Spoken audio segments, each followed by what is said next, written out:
It's Wake Up Wyoming with Glenn Woods. Monday night.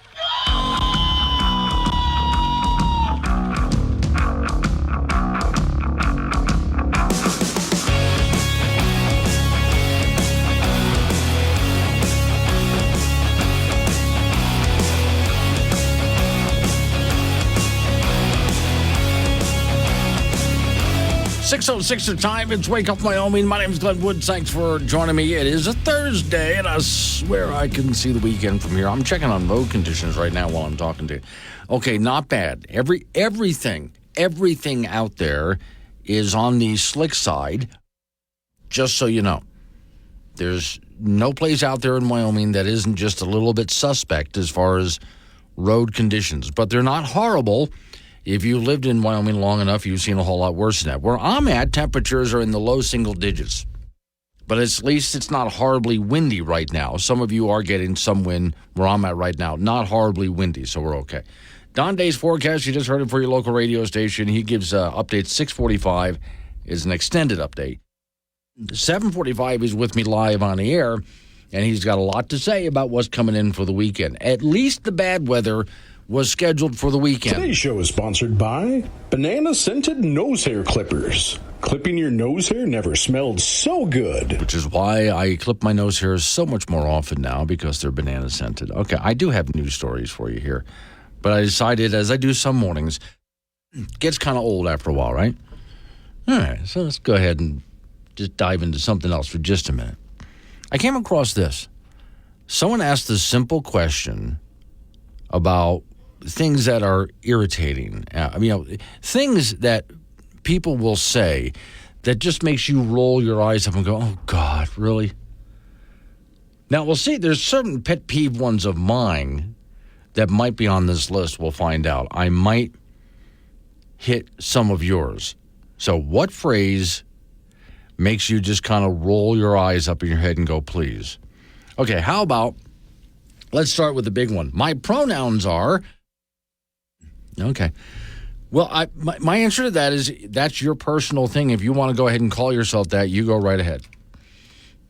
That has nothing to do with what I'm going to call you. But, okay, you see where I'm going with this now, right? All right, next one. No offense, but... Now, that one drives me nuts, because as soon as I hear somebody say, no offense, but, the next thing they're going to say is about the most offensive thing they could possibly say. They're just trying to cover themselves by starting off with a no offense. And it's really going to be bad when they throw in the but. That's like when your mom calls you by every one of your names. All of them. All right, here's one also.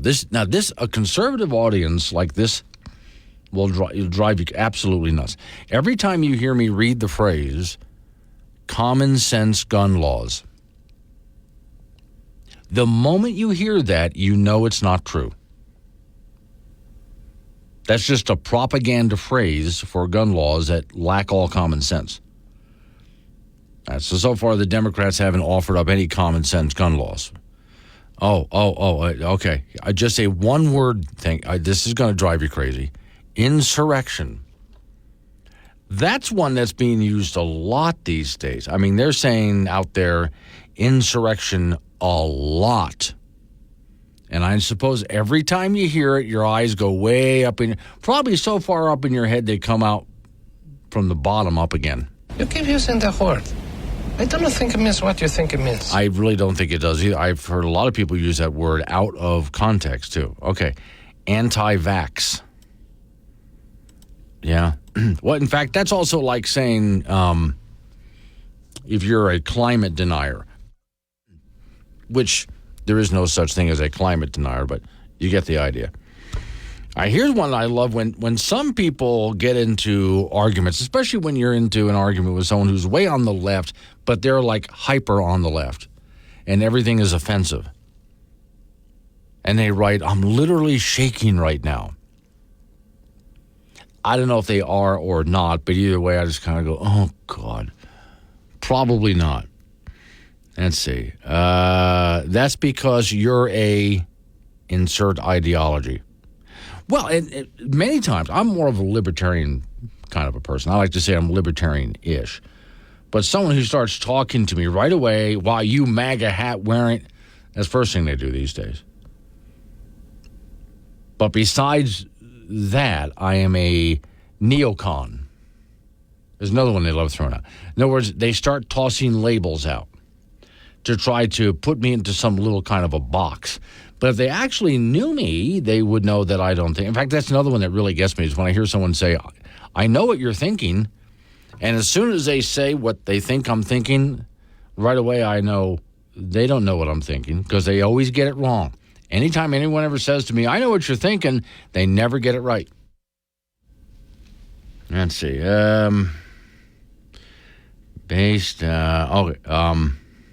Democracy. You're going to hear that a lot from commentators. Democracy is at stake. We're in an election cycle. So it's going to be used a lot because your whole democracy is at stake. Now, here's one that the moment I heard this first one, I didn't just roll my eyes up my head. I laughed. The science is settled. Anybody who knows anything about science knows that that doesn't happen. Every time scientists think that they have a handle on things, new evidence comes around because there's someone always testing theories. Let's see. You're living your best life. Okay. Experts say. Usually when someone says experts say, experts don't say that. And also, if there is someone who's considered to be an expert, how is that person considered to be an expert? I love it when news media brings out people that they call experts. A lot of times they don't name who the experts are, so there really isn't any expert. But if they do bring someone out, it turns out the person is not an expert. Experts say. Usually, if you hear that, you know it's nonsense. Wild Bill and Laramie. Gun violence. Guns aren't violent. People are violent. Well, hang on. The purpose here, Bill, is when you hear a phrase, oh, I get it. I understand what you're saying. Gun violence. Yeah, gun violence is a phrase that make you roll your eyes up in your head. Is that what you're saying? Right. And you're right. Guns aren't violent. People are violent. No, you're right. Gun violence. That's a good point. Guns aren't violent. Guns don't do anything. If you put a gun on a table and leave it there, the gun doesn't do anything. It's not the gun that's violent. It's the person. I get you. Rhiannon for danger. Another buzzword, democracy at stake, and white supremacist. Yeah, those are, as soon as you hear people say certain phrases and words, especially if they repeat them often, you get a good idea that they're a non-thinker. They just repeat and regurgitate what they've heard. Oh, here's one from James. I agree with this one. Follow your heart. I hear that a lot, especially if I've watched some more modern cartoons to see what are they showing our kids these days. First off, I think the artwork kind of sucks, but okay. More modern cartoons, they love to teach people, do what your heart says, follow your heart. No, follow your head. Use your intellect. That's what you follow. Okay? You don't do it because it feels good. You do it because it actually makes sense. It's true. You've thought it out. Follow your head, not your heart. Marginalized communities. Now, that's another one for you have to do what we say because marginalized communities. Yeah, there's another one that makes me roll my eyes up my head whenever I see it. Now, I'm just getting started here. Hang on. We got some good ones. These, for those just joining me, these are a whole list of phrases and words that you hear people say that just makes you go, oh, God, and you roll your eyes up in your head. And usually, if you're like me, there's a massive sigh that comes with it. If not externally, then internally. Now, for me, it's usually externally because I don't like to hold that stuff in. All right, hang on. I got more of those in just a minute. Woke Radio, WOKE, where we're 100% solar powered, giving you sustainable programming and weather says calm. No power. The sun's shining, right? Maybe we can get Mom's treadmill hooked up to the grid. Hey. Got something to say to Glenn? Use the chat on the Wake Up Wyoming mobile app and get your opinions straight to the studio with K2 Radio.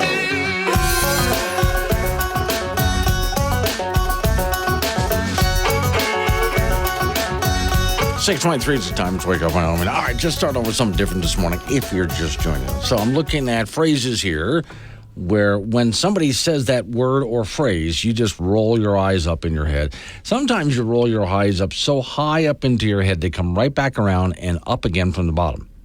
That's how bad. And there's usually a heavy sigh that goes with it. So some of the suggestions I'm getting from people here, sustainable from Jude. Yeah, that drives me nuts. Well, okay, clean, green, sustainable, reliable, all of those. But, even when they say renewable when it comes to energy. But, yeah, sustainable. That's used a lot. It's got to be sustainable. And oftentimes sustainable is used in places where it doesn't even make any sense, but you got to throw out the buzzwords, right? Woody from Buford, living wage. Yeah, that's another one, too. We got to make a living wage here. Depends, what do you consider a living wage to be? Because that's not going to be the same for everybody. Somebody who's used to living a lot higher lifestyle, yeah, to them a living wage is a lot more money than other people who are used to, living a much lower lifestyle. So what exactly is a living wage? All right, here's one. Milo in Fort Danger, follow your dreams. If I did that, I would have fallen off a cliff, he said. Yeah.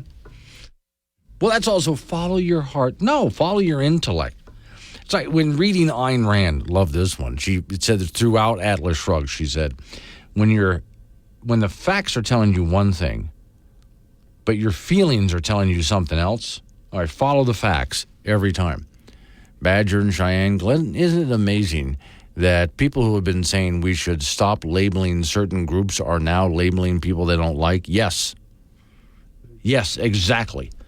Drives me absolutely insane that they have become everything that they complain against.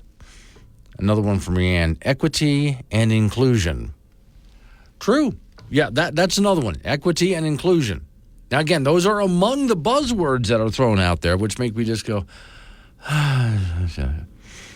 oh, I like this one. See, I just got from Jay. It's a meme. If you lose one sense, your other senses become enhanced. That's why people with no sense of humor have a heightened sense of self-importance. Yeah, let me do that again since I screwed it up. If you lose your one sense, your other senses become enhanced. That's why people with no sense of humor have a heightened sense of self-importance. Yeah, or. Those people who have no sense of reality. You can play with that one a lot, can't you? Let's see, I got to go to Avocado from Laramie because I can't see all of what you're saying here. The word Democrat annoys me. Okay, here's what annoys me. Democratic. Yeah. Oh, and San Francisco annoys them too. No. Okay, avocado. For avocado, it's when people say Democratic, the Democratic Party. No, it's the Democrat Party, not Democratic. The Democrat Party. Well, you don't say Republicratic, do you? Yeah. Okay. I-80 John. Morning, Glenn. We live in a democracy. No, we live in a republic. He's absolutely right. It drives me nuts when I hear people say, yeah, we live in a democracy. And I've actually had to explain to adults who went through school that they think that we live in a democracy where if the majority says something, then we all have to do it. And then I turn to them and say, but we don't live in a democracy like that. We don't. We live in a republic. What the majority thinks doesn't matter.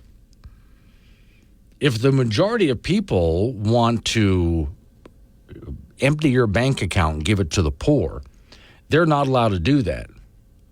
What stops them is, well, we live in a republic, which does things by law, not by popular vote.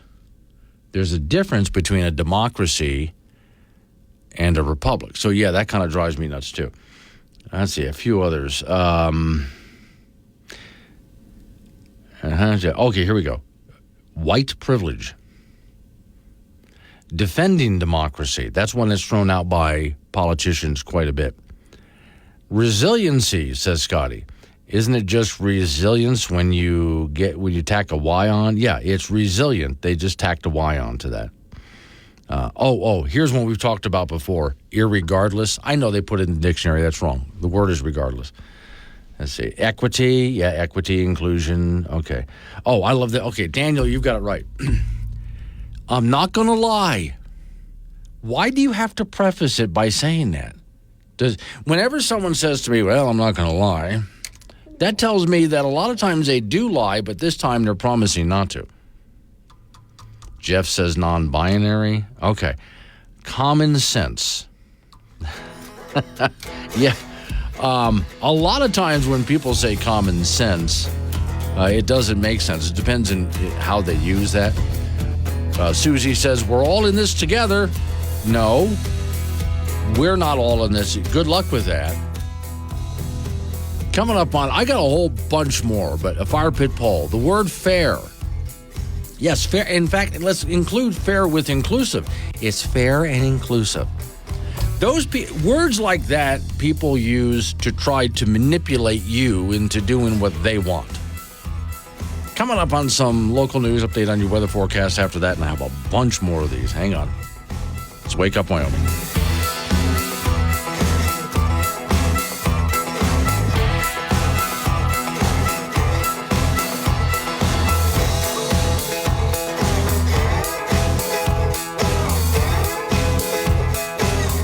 So many opinions, we had to build the Wake Up Wyoming mobile app to hold them all. Free download from AM 1030 K2 Radio.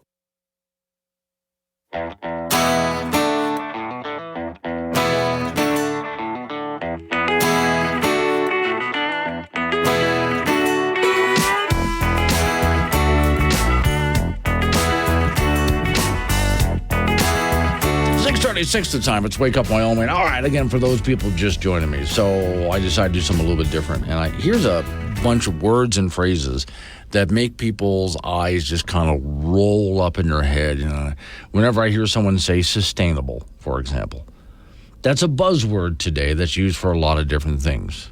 Okay?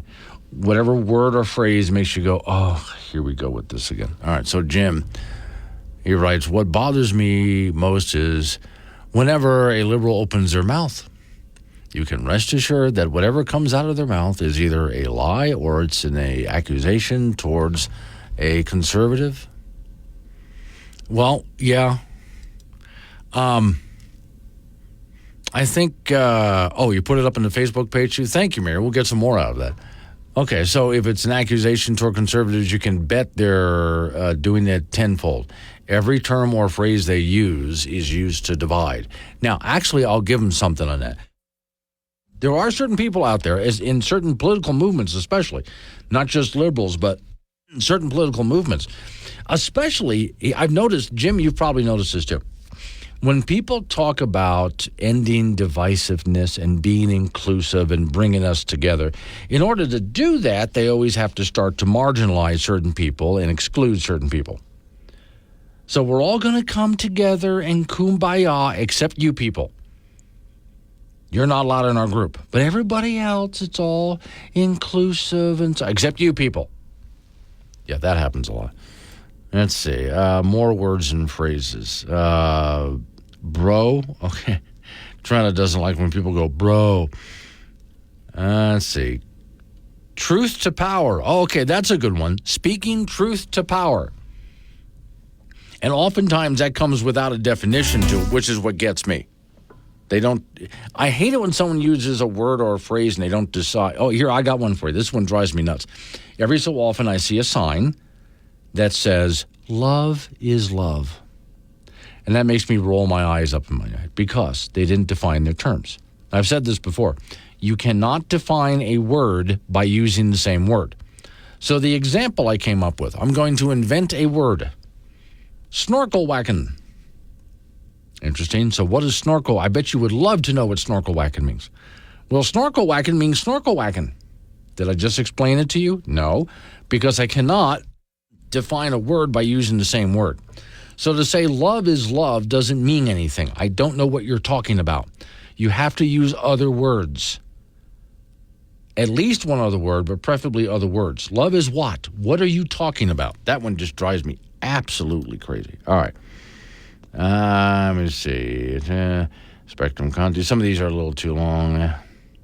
Oh, social justice. That's used a lot. But again, they don't often define their terms. Now, I know that because if you go ask people who use the phrase social justice and fight for social justice, ask them what social justice means. They don't know because no one ever defined their terms. But it has two words in there, social and justice, so it's got to be good, even though they've never defined what that means. Let me see. Oh, this is a good one. Now, actually, I'm kind of in favor of this one. Bless your heart. See, if you grew up as a Southerner, you know that you've just been insulted big time when someone goes, oh, bless your heart. You have just been called stupid in the worst possible way. Someone did not walk up to you and get in your face and go, you're just the biggest idiot on the planet. You are just the dumbest, the stupidest person ever. No, they didn't say that. They said it worse. They said, bless your heart. Oh, my God. That's just going to drive you crazy. Oh, here's a good one from Shade. Government funded. I had a talk with a gentleman yesterday at a luncheon, of whom I like. Here in the state of Wyoming, he is one of those in the Wyoming House of Representatives who wants to open up this big Wyoming gun range for international shooting competitions, which I think is a great idea, but it's mostly going to be funded by the state of Wyoming, in which case he and I had a nice little talk about it, and I told him, I know you're going to hate me for this, but I'm completely opposed to it because that's not something government should be involved in. Government funded. Yeah, that often means something really bad whenever the government decides to fund something. Okay. And there's other words that mean government funded, but they just never really say government funded. Now, we're just getting warmed up here, aren't we? I could spend the rest of the morning doing this. So Miss Mary just told me she just put that question up on our Facebook page, which I think is a good idea. So words or phrases that just whenever you hear them, you go, oh, God. All right. Don Day's up next with your extended weather forecast. And this one's worth listening to because we're getting closer to the weekend when the worst of the weather gets our way. If I manage to make it through this week, I would like my straitjacket to be black leather and my helmet to sparkle. Thank you. Listen to Glenn Woods anywhere you roam with the Wake Up Wyoming mobile app. This is AM 1030 K2 Radio. 6:48 is the time. It's Wake Up Wyoming. Off we go to the icebox where Frank Gambino is waiting by. You scared me this morning. Why? Because I arrived at the radio station at 5:30. I thought, somebody's shoveling the snow. Yeah, it was me. Yeah. Well, I thought we'd, had hired somebody. Yeah, right, yeah. And then I walk up like, hey, how's everything? And I'm like, oh, that's Glenn. Yeah, exactly right. So first, so I think probably what freaked you out is I was doing manual labor. Yes, and I'm waiting for you to jump in our snowcat and do the parking lot. Okay, no, that was Drew. Yeah. Yeah, that was Drew in the backyard doing and I decided if Drew's going to go out there and plow the parking lot, then at least I can do is clear the sidewalks. Okay. This is what I like. Employees cleaning their own sidewalks and parking lot after and 3 you years not having to. And I'm not doing a damn thing about it. That's all right. Well, I did. You had a nice walk up some. Well, yeah, and you shoveled me a little path. I did there. I didn't need that. I can get there. You can get there by yourself. I was just trying to be nice. Here's a path for you to climb up here all by yourself over here. Though next time, I might just hand you the shovel and say, you finish it. Yeah, and I'll throw the shovel right in there. Okay, so we have some real weather coming this week as far as cold goes, right? Okay. I have a list of things that we will promise to do, but then not. We all do this, okay? You say you're going to clean out that closet. This would be the weekend for it. Yes, it's not going to happen, is it? Same thing with the garage. Right. I see. No, but they have to get the garage closed. Vacuum, cleaning, dusting, organizing. Yes. Isn't happening. all of those projects and New Year's resolutions you promised you were going to start that this weekend, you're telling everybody, because you're going to be stuck inside, so you might as well just get to it, right? Is that happening? Well, it's too cold to go to the gym. Yeah, so it's not going to happen, is it? No. There's nothing that's going to. Okay. I just wanted everybody to know that you are looking at a weekend where some of you might be stuck at home and you have all of these grand ideas about things that you're going to accomplish while you're stuck at home. And everybody, including you, knows you're lying. I know. Maybe I should take down my Christmas tree. You haven't done that in how many years? No, it's been up for 2.5 years. We know you're lying. Yeah. All right, women's college basketball. The Wyoming Cowgirls on a roll. They beat San Diego State and Laramie last night, 72-55, to improve to 4-0 in Mountain West play, 9-6 overall. The Cowgirls put the game away in the fourth quarter, outscoring the Aztecs 21-7. UW shot 52% from the field and connected on 10 3-pointers with just 7 turnovers. Tess Barnes had 17 points for the Cowgirls. Allison Fertig recorded a double-double with 10 points and 11 rebounds. San Diego State falls to 2-2 in league play and 11-6 overall. The Cowgirls will play at New Mexico on Wednesday. One team not on a roll is the Wyoming Cowboy basketball team, who lost big at Utah State on Tuesday, 83 to drop them to 8-8 overall, 1-2 in Mountain West play. The last 3 losses for the Cowboys have been by big double-digit numbers: 26, 17, and 24 to BYU, New Mexico, and Utah State. The Cowboys also have double-digit losses to Weber State and Texas. It's been live and learn for the Pokes, and they really need to tighten the screws on defense, and they'll be at home on Saturday afternoon to take on Fresno State. Our latest WildPreps.com basketball polls are off for the 4A boys. Cheyenne Central remains number 1, Cheyenne East 2, Laramie 3, Natrona 4, and Sheridan 5. In 3A, Douglas still number 1, followed by Powell, Lovell, Pinedale, and Thermopolis. Lingo Fort Laramie is the new number 1 team in 2A, with Wright 2nd, Tongue River 3rd, Wyoming Indian 4th, and Lusk 5th. And in 1A boys, Upton ranked 1st, followed by Saratoga, Cokeville, Farson, Eden, and Southeast. In our Wild Preps girls basketball poll, Cheyenne East number 1, Cody 2, Sheridan 3, Campbell County 4, and Cheyenne Central 5. Douglas remains number 1 in 3A, followed by Buffalo, Mountain View, Pinedale, and Powell. Tongue River is rated 1st in 2A, Wyoming Indians 2nd, Sundance 3rd, Rocky Mountain 4th, and Lingo Fort Laramie 5th. And Cokeville is numero uno in 1A, followed by Upton, Southeast Burlington, and Little Snake River.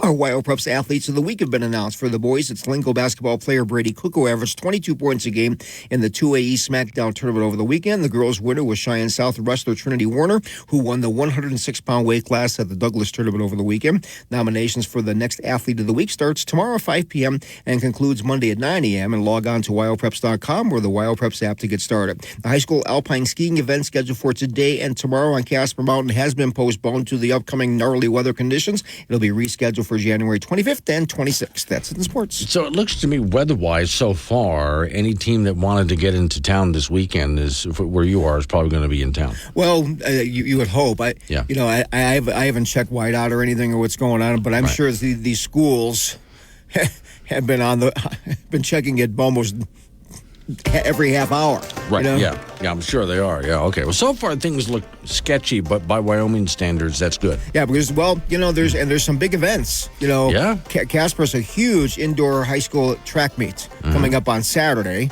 And they have a wrestling meet here in Casper also on Friday and Saturday. Yeah. And we just mentioned there'll be no alpine skiing. Somebody said, you know what? Who wants to ski in a blizzard? Yeah, well, or just negative temperatures. Either way. I mean, it gets to a certain point that even alpine skiers will go, it's cold. Well, yeah, unless you're skiing for a gold medal in the Olympics. Yeah, okay. All right, thank you, Frank. Coming up on some local business we have to take care of. News time after that, national local update on the weather forecast.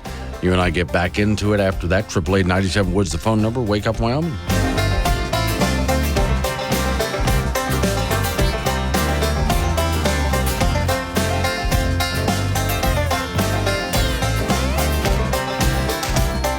Now.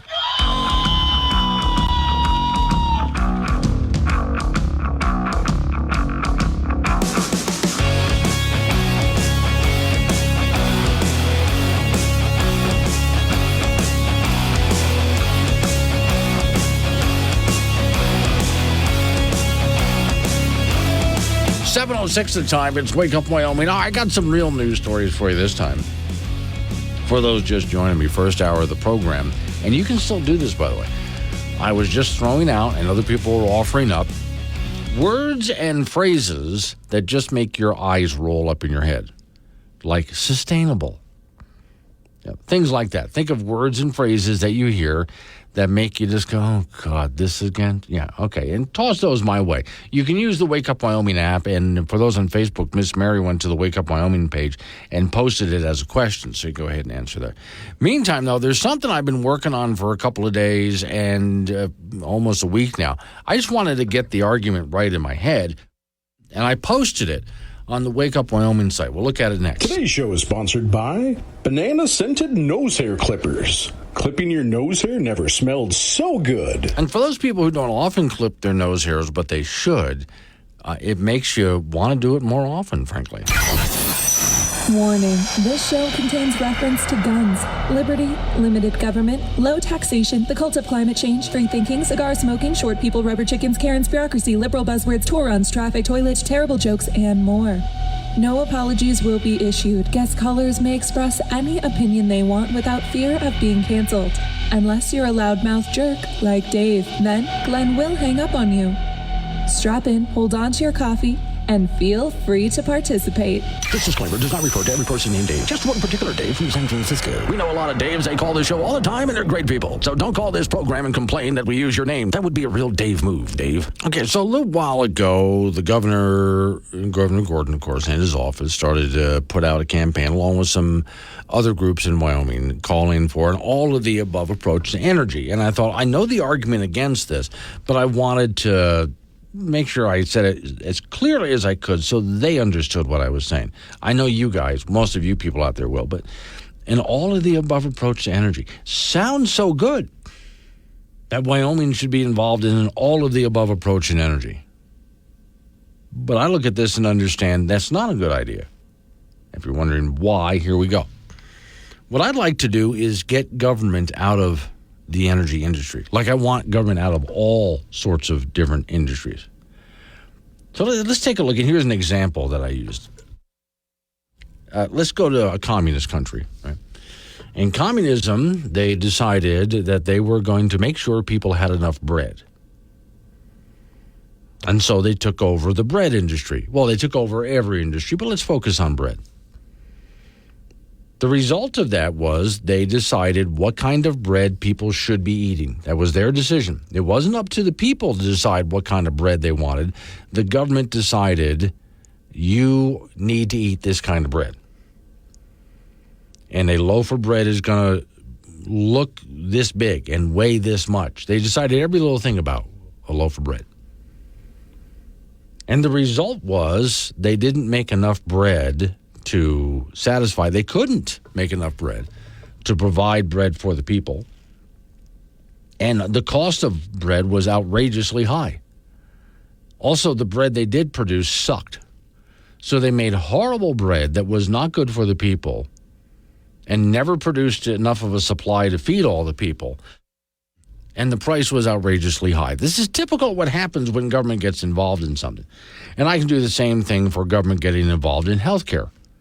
The more government gets involved in healthcare, the more out of reach and expensive it gets. And for those people who think, well, in Canada and the UK, they have free healthcare. No, they don't. It's deducted from their paycheck at an outrageous price. And it's some of the worst healthcare on the planet. This is what happens when government decides we're going to take over here. So let's take energy here in Wyoming. So government's going to come along. People, these are people at any level. I don't care if you're talking elected officials to bureaucrats. These are people who know nothing about the energy industry. Not a thing. But they are going to decide based on their all-of-the-above approach what kind of energy we should have and how to split up that pie. We're going to have this much wind and this much solar. And then of the other forms of energy, they're going to get that slice of the pie. There's our all of the above. Well, how would they know how much wind is needed or how much solar is needed or how much of anything else? They don't. Because they're not in that industry. They're doing this mostly for political reasons. So it looks good. But we see the result of this, the more they do it, the less reliable, and one of their favorite buzzwords, the less reliable, the less sustainable, the less affordable, the worse it is for the environment. They end up making a mess out of it because they don't know what they're doing. Now, let's take a look at a grocery store with a bread aisle in a free market.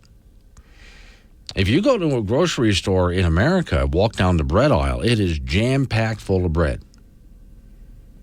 There's too much, in fact, at times. There's so much of it we end up throwing out bread. We're making it in such abundance. In most cases, though, it doesn't get thrown out. It gets donated to charitable organizations. But you understand, we make that much. We're making abundance and oversupply. And bread companies make a good living doing it. And so you as a consumer, you get to walk down the aisle and decide what bread you like by consistency and flavor, what you think is healthy for you. But you also get to decide how much you're going to pay for it. What do you think is a reasonable price based on just not only what you think a reasonable price is, but also how much can you afford? And because of that, you go to any capitalist country and look at the bread aisle, and it just runneth over with bread. And what happens is, as consumers make their choices, the manager of the grocery store is constantly watching what people do, and he's making sure the bread, and the bread companies do this too, they stock according to what consumer choices are. They follow the trends. And that's why we have an overabundance of really good bread and a large variety of breads at good prices. That's what happens when you let the free market reign. When the free market reigned in America for the energy industry, we had affordable and reliable energy. Okay? And we had it whenever we needed. This weekend's going to get really cold. And with affordable, reliable energy, all they have to do is, as it gets colder, they just crank it up. And there it is. But that's because it was decided by the marketplace, those people who produce electricity, the creators of electricity for us to consume. They look at what's the best way to do it. So, if coal is the number one way to go, then most power plants will be coal. But as natural gas takes over as more affordable and more accessible, then they'll start using natural gas instead. Or whatever it might be, they're going to follow whatever is the best thing to do based on what is actually affordable and reliable. So what government should be doing when it comes to energy is just two things. Just two. That's all they should do. One, make sure the energy that you pay for when you get your bill, they're not ripping you off. So step one, make sure that they're actually not overcharging you. They're not ripping you off for this energy. That's the first thing government does. Second thing is, yes, make sure when they produce energy, electricity in this case is what we're talking about, they do it in an affordable way, but also a clean way. And by clean, don't pollute, in other words. CO2 is not a pollutant. I'm talking like oil spills, real pollution. So they got to make sure they do it in a clean way. Government will watch out for that. And we got to make sure that they don't rip us off. That's it. Other than that, I want government out of the energy industry. So when I hear the governor and other people say that, well, we need an all-of-the-above approach, my answer is no. We need an approach to energy in America where government is not involved. We need a free market approach. We need to get government out of the energy industry. We need to get government out of healthcare and many other things, too. Let's get government out of the energy industry. On that note, I got another story here, which I'll come up with next. It's WYDOT. I saw this as a story, but I just saw a post of this. It's a WYDOT post where they're asking people, hey, would you like to get involved? WYDOT would like to get involved in helping putting up charging stations around. And they're trying to talk businesses into do it. I'll address that next. Hey, man, you want some chicken pot pie? Hell yeah, dude, those are my 3 favorite things. Yep, there you have it. A new level of crazy. And you heard it here first. He's talking to himself in a padded room. And you could be the voice in his head. Join the conversation on Wake Up Wyoming, 866-97-WOODS.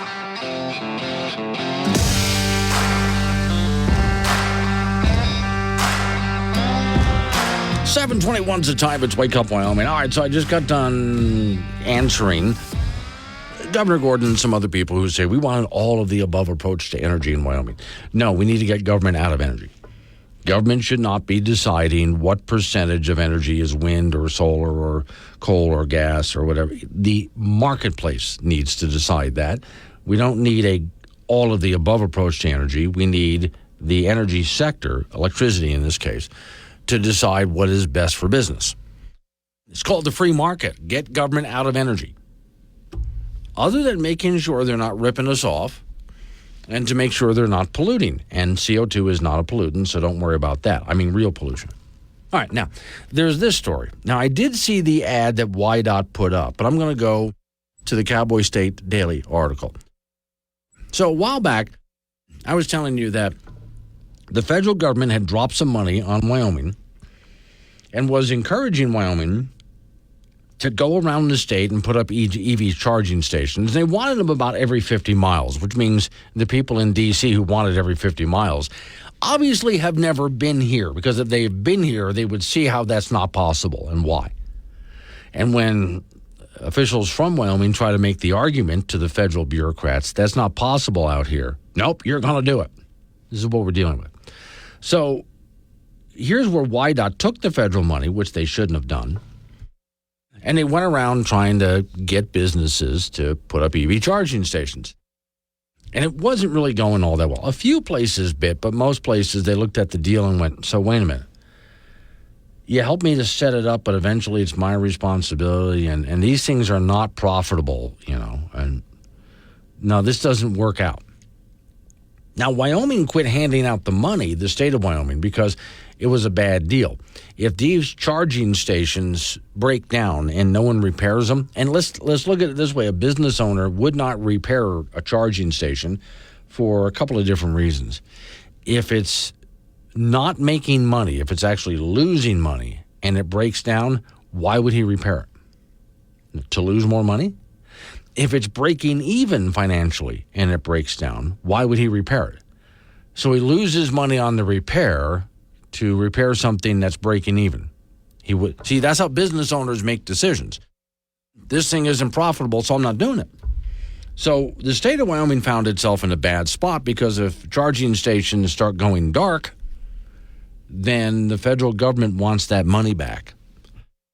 So the state of Wyoming said, we're not going to do that. Well, here's the latest. Wyoming EV network not dead, as state looks for businesses to run charging stations. I just saw an ad from YDOT on social media asking for people to help out.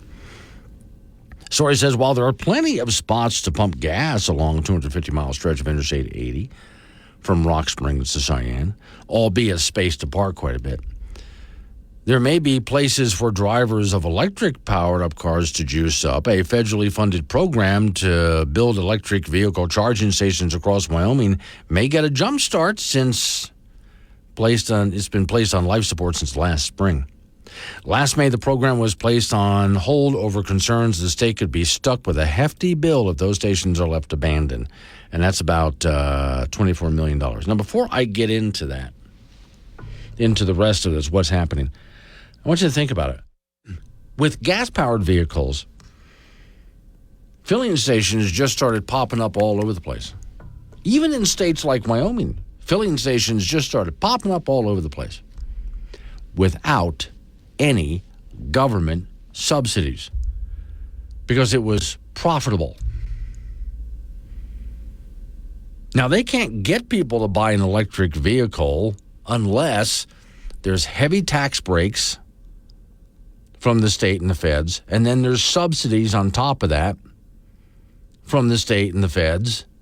Even some cities, big cities, are offering even more on top of that. And still they have a hard time bringing down the price enough for people to buy one. Then when it comes to the charging stations, they have to pay off people to open up charging stations. And yet, when it came to the internal combustion engine, stations just started popping up all over the place. You see the problem here, right? Story says YDOT is giving new investors until the end of January to come up with new ideas to gauge interest from potential station owners about participating in the federally backed National Electric Vehicle Infrastructure Program. Quote, we hit pause because we wanted to see what other states were doing. No money was lost. No money was rejected. The federal offer to Wyoming, nearly $24 million over 5 years, could build 17 charging stations along the Interstate 80 and 25 and 90. The program requires about a 20% match from private businesses, which would build and operate the stations. The feds would kick in money to support the station's operations for up to 5 years. Now, I know for a fact, because they've called this program, hey, gas station owners, you ever get an offer like that to open up a gas station? Oh, they really want you to open up these charging stations, but do you get offers like that to open up a gas station? After 5 years, the businesses own and operate their own charging station. The program from the feds to Wyoming, 5-year plan. Based on federal calculations and appropriations, Wyoming was allocated $3.9 million in 2022 and expected $5 million each year for the following years. Quote, as we understand it, funding does not yet have a specific deadline or expiration date. So here's what I would like to do, and I should add this into my article about, or maybe I'll do a separate article, but yeah, about the all of the above approach. Just get out of it. Just when the feds come along waving money for these EV charging stations, Wyoming is this is the answer I would give. Wyoming is a free market state. If there is a market for EV charging stations, then they'll just start popping up all over the place, just like gas stations did. Just like diesel pumps started just popping up all over the place. But if there isn't any market for it, well, then no one's going to, or very few will pop up. We'll just let the marketplace do what it does. And the same should be for producing electricity in the state of Wyoming. Get the government out of it, because they don't know what they're doing. Government does not know what it's doing. And just let the marketplace organically handle it. And if we do end up with electric cars all over the place, it's because everybody out there wanted one. Not because we're being bribed or forced to. Coming up on 7:30, local news coming your way after local news update on the weather forecast. At 7:45, Don Day joins me. We're going to talk about the weekend weather forecast as we get closer to it. One thing for sure, it's going to be real cold out there. It's Wake Up Wyoming.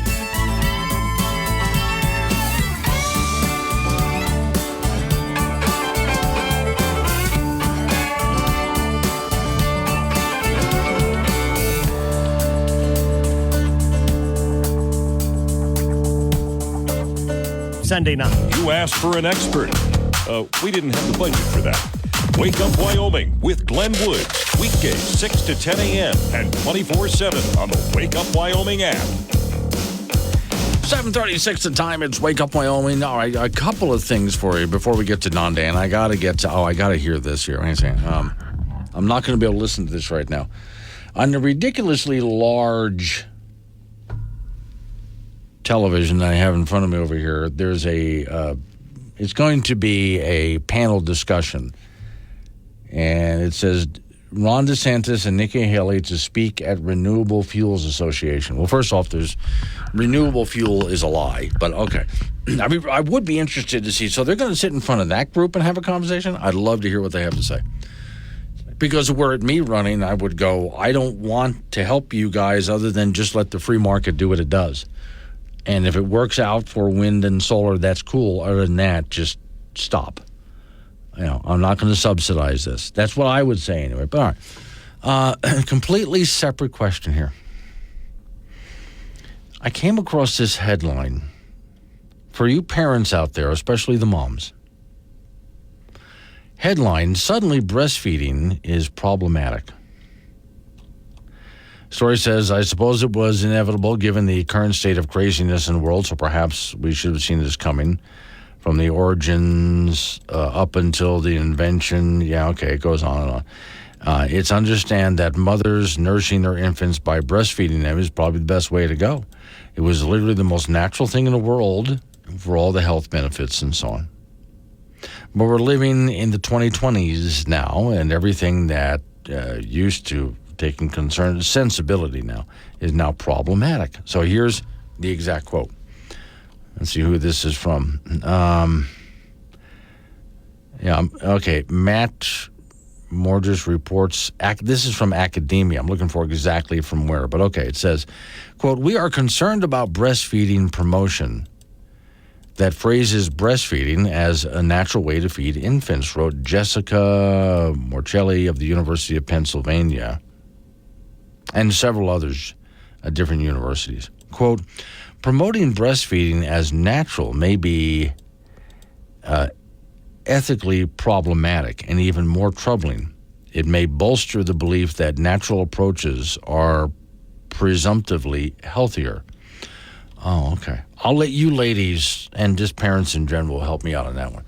So now breastfeeding is ethically and ethnically even problematic. Oh, okay. You tell me. I'll let you guys guide me on that one. I'm just going to kind of shrug my shoulders. Marianne's on the phone. Hi, Marianne. And I just want to make a comment about electric cars and the one that just set a garage on fire in the south part of Denver last night or the night before.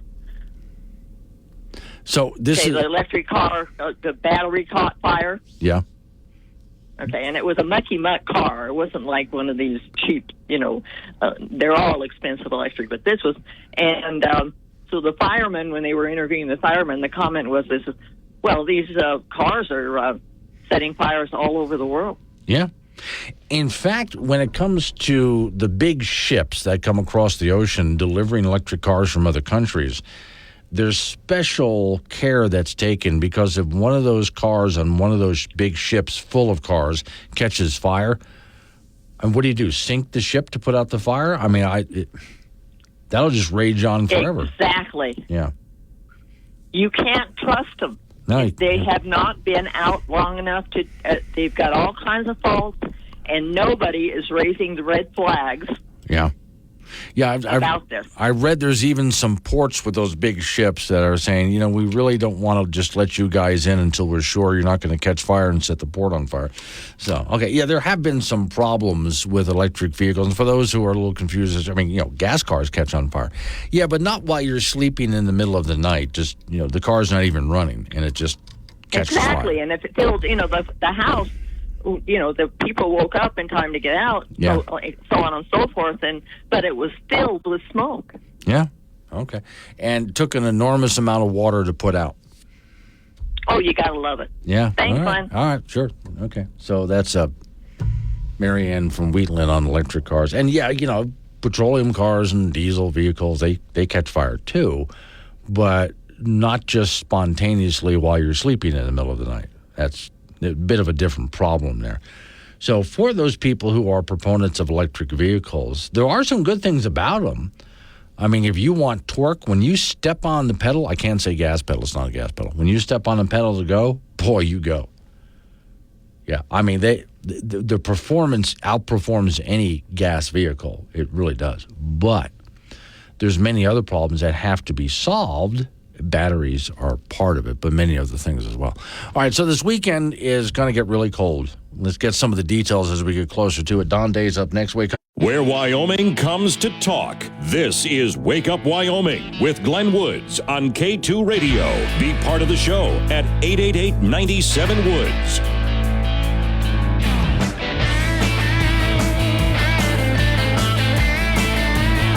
7:45 is the time. It's Wake Up Wyoming. My name's Glenn Woods. Okay, Don Day's on the line with me. Don, I got a story in front of me here about 85-mile-an-hour wind gusts, southeast Wyoming recorded.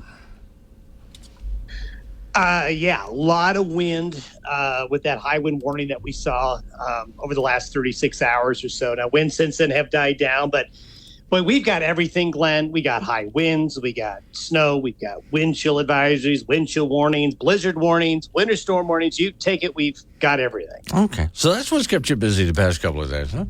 All right, now this means as we get in toward the weekend, I mean, you're still juggling a lot of things to find out exactly how this is going to happen, right? Well, I think it's very safe to say that everybody is going to experience the coldest weather of this season. Okay. This is especially true in the central, the north, and the east. We have off and on chances of snow between now and Monday.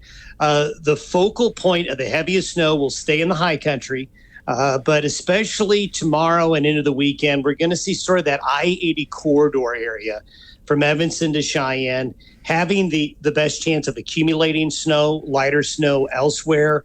As we have mentioned several times this week, this isn't just one system. This is a combination of multiple systems with a large Arctic outbreak all working together. And it's going to be we're going to be looking at this winter weather probably going all the way into early Tuesday. Now, by Wednesday and Thursday, I see a break in the weather, but between now and then, it's going to be very Arctic. Sub-zero temperatures will be common in the central, the north, and the east. Only far southwestern Wyoming, I think, will escape the bitter, bitter cold. But even then, they're still going to have a lot of winter weather. Am I right in what I'm thinking? Okay, so southeastern Wyoming doesn't get as cold as, let's say, the center of the state.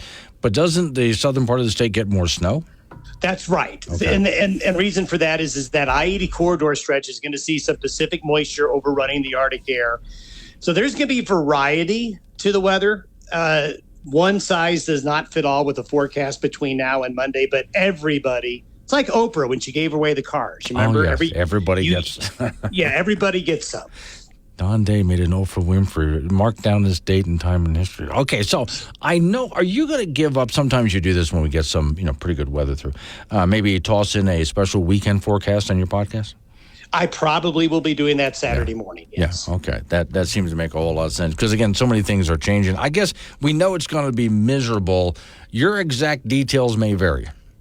Yeah, and when we get these really deep Arctic air masses coming in, 100 or 200 feet in elevation could mean the difference between your house getting to 30 below or 10 below. Mm-hmm. And so you get a lot of variability. And the thing to remember about Wyoming weather is, especially in these situations, topography plays a huge role. Right. So the everybody's going to see something a little bit different, but everybody's going to see basically the same overall general same weather. But this is one of these situations where one town or city could hit 25 or 30 below, a town 100 miles away, 10 below, or 5 below, or 0. Okay. So there's going to be a big difference. All right. We'll update it all tomorrow. Thank you, Don. Don Day with Day Weather, who has been a really busy guy the past couple of days. In fact, he didn't answer the call that we connect on, so you can hear that until the last possible second. I figured it's just, he was just probably really busy. Off to the icebox we go. All right, so I'm putting together the list for the weekend. Netflix paid up. Yeah, I saw a graphic of a map. This is like of Kansas. It's supposed to get hammered. On the top end, it was like, okay, milk and bread advisory. Yes. The bottom end, which was still getting, snow and everything else, liquor advisory. Yes, it's right. It's what you go to the store for. Yeah. When it's getting bad, you need your liquor and bread and water. Okay. Now, I think we've had this conversation before. Now, we already know you probably are thinking about what's sporting events if you go to one, but what you're going to watch on television, right? Well, there'll be NFL football. Okay. So that's, if you're going to watch TV, might as well watch the playoffs. For me, Fargo Season 5. Fargo Season 5. Yeah, I might just go ahead and blow through the whole thing. I got some books that I've been wanting to go through as well. I have a flight simulator at home I'll work on. Now, what's on your snackage menu? Well, chips. Chips, okay. Kinds of chips? What kinds? Does it matter? Yes, this is important stuff here, Frank. All right, Blue Doritos. Blue Doritos. Oh, okay. Do you dip them in anything? I tried that the other day with some stuff that was too hot. Yeah. Lesson learned. Okay. So I'm going to go plain. Okay. Now, this is also a big deal. Are you cooking your meal or are you microwaving your meal? I may do both. But does a frozen pizza in the oven count as cooking? Wow. Okay. Let's go ahead and ask the audience that. Does a frozen pizza in the oven count as cooking? See, in my mind, yes. No. Yes, it A does. Pizza from scratch is cooking. No. Turning the oven on is cooking. That's considered cooking. Well, if you're going to do that, then putting some pizza bites in the microwave would be cooking then. And I don't call that cooking. Well, yeah, I mean, the microwave is easy. You can put something in there for a minute at 1,000 degrees. But so the microwave is not cooking, but the oven is. Yes. I see. We'll work on that. Okay. Women's college basketball. The Wyoming Cowgirls on a roll. They beat San Diego State and Laramie last night, 72-55, to improve the 4-0 in Mountain West play, 9-6 overall. The Cowgirls put the game away in the fourth quarter, outscoring the Aztecs 21-7. UW shot 52% from the field and connected on 10 three-pointers with just 7 turnovers. Tess Barnes had 17 points for the Cowgirls, with Allison Furtick recording a double-double, 10 points and 11 rebounds. San Diego State falls to 2-2 in league play, and 11-6 overall. Cowgirls will be at New Mexico coming up on Wednesday. One team not on a roll is the Wyoming Cowboy basketball team, who lost big at Utah State on Tuesday, 83-59. That dropped them to 8-8 overall, 1-2 in Mountain West play.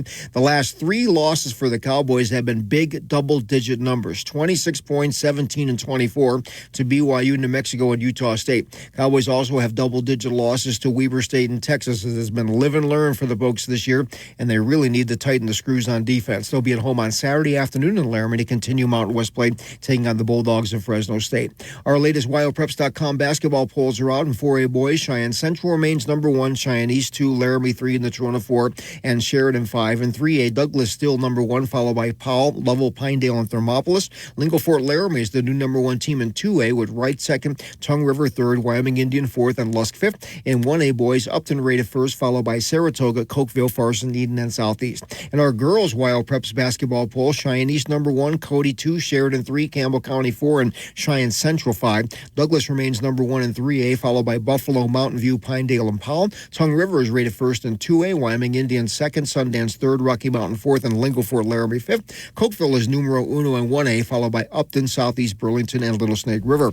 Our Wild Preps athletes of the week have been announced. For the boys, it's Lingo basketball player Brady Cook, who averaged 22 points a game in the 2A East SmackDown tournament over the weekend. The girls' winner was Cheyenne South wrestler Trinity Warner, who won the 106-pound weight class at the Douglas tournament over the weekend. Nominations for the next week's Athlete of the Week starts tomorrow at 5 and concludes Monday at 9. Log on to wildpreps.com or the Wild Preps app to get started. And the high school alpine ski meet scheduled for today and tomorrow on Casper Mountain has been postponed due to the upcoming gnarly weather conditions, and it'll be rescheduled for January 25th and 26th. So I went to look up what people think is the definition of cooking. And so here's Steve in Casper. According to his wife, if I had to stir it, it's homemade. See? See? Yeah. But now there's a difference between, let's say, pre-made canned soup, one person is saying, or something in the oven, or what about salads? That there's some preparation, but that's not what cooking is. Cooking is anything with heat. They're calling, well, some people do say that. Other people are saying, I don't know, does it take any creativity to do it? No. Does no. it? Should it? No, I don't. Some does. Well, you open the discussion, Frank. So here we go. All right, thank you. Yeah, when is it cooking? See, to me, the microwave is not cooking, and tossing a pizza into the oven, a frozen pizza, is not what cooking is. Now, if you made it all from scratch, then you're cooking a pizza. That's my definition of the whole thing. All right. I have a lot of messages on the Wake Up Wyoming app I have to answer, which I'm going to do in the next segment with open phones. Wake Up Wyoming.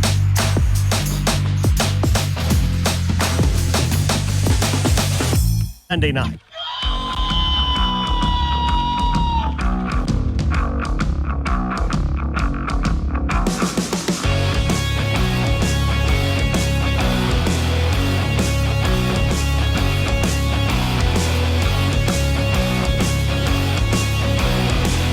Six the time. It's Wake Up Wyoming. It's a Thursday, and I swear I can see the weekend from here. Cold temperatures still out there. I'm going to get a lot colder this weekend. Keep listening to that forecast with Don Day. And not only does your local radio station have the forecast for all of this, road conditions, things like that. It's not just on the app for your local radio station that carries this program, but also the Wake Up Wyoming app. We'll have all of those details as well. All right, a lot of irons in the fire of this program. Let me go ahead and try to pull all of this together for those people who join the show a little bit later. But first, our sponsor this morning. Today's show is sponsored by Banana Scented Nose Hair Clippers. Clipping your nose hair never smelled so good. I used to get complaints from friends from time to time, you need to go clip those nose hairs, until I got the banana scented ones. And also, this is an open phone segment at this point, so it doesn't matter. I've gotten out what I want to talk about, so you can call in and change the subject anytime you want and just interrupt me. That's okay.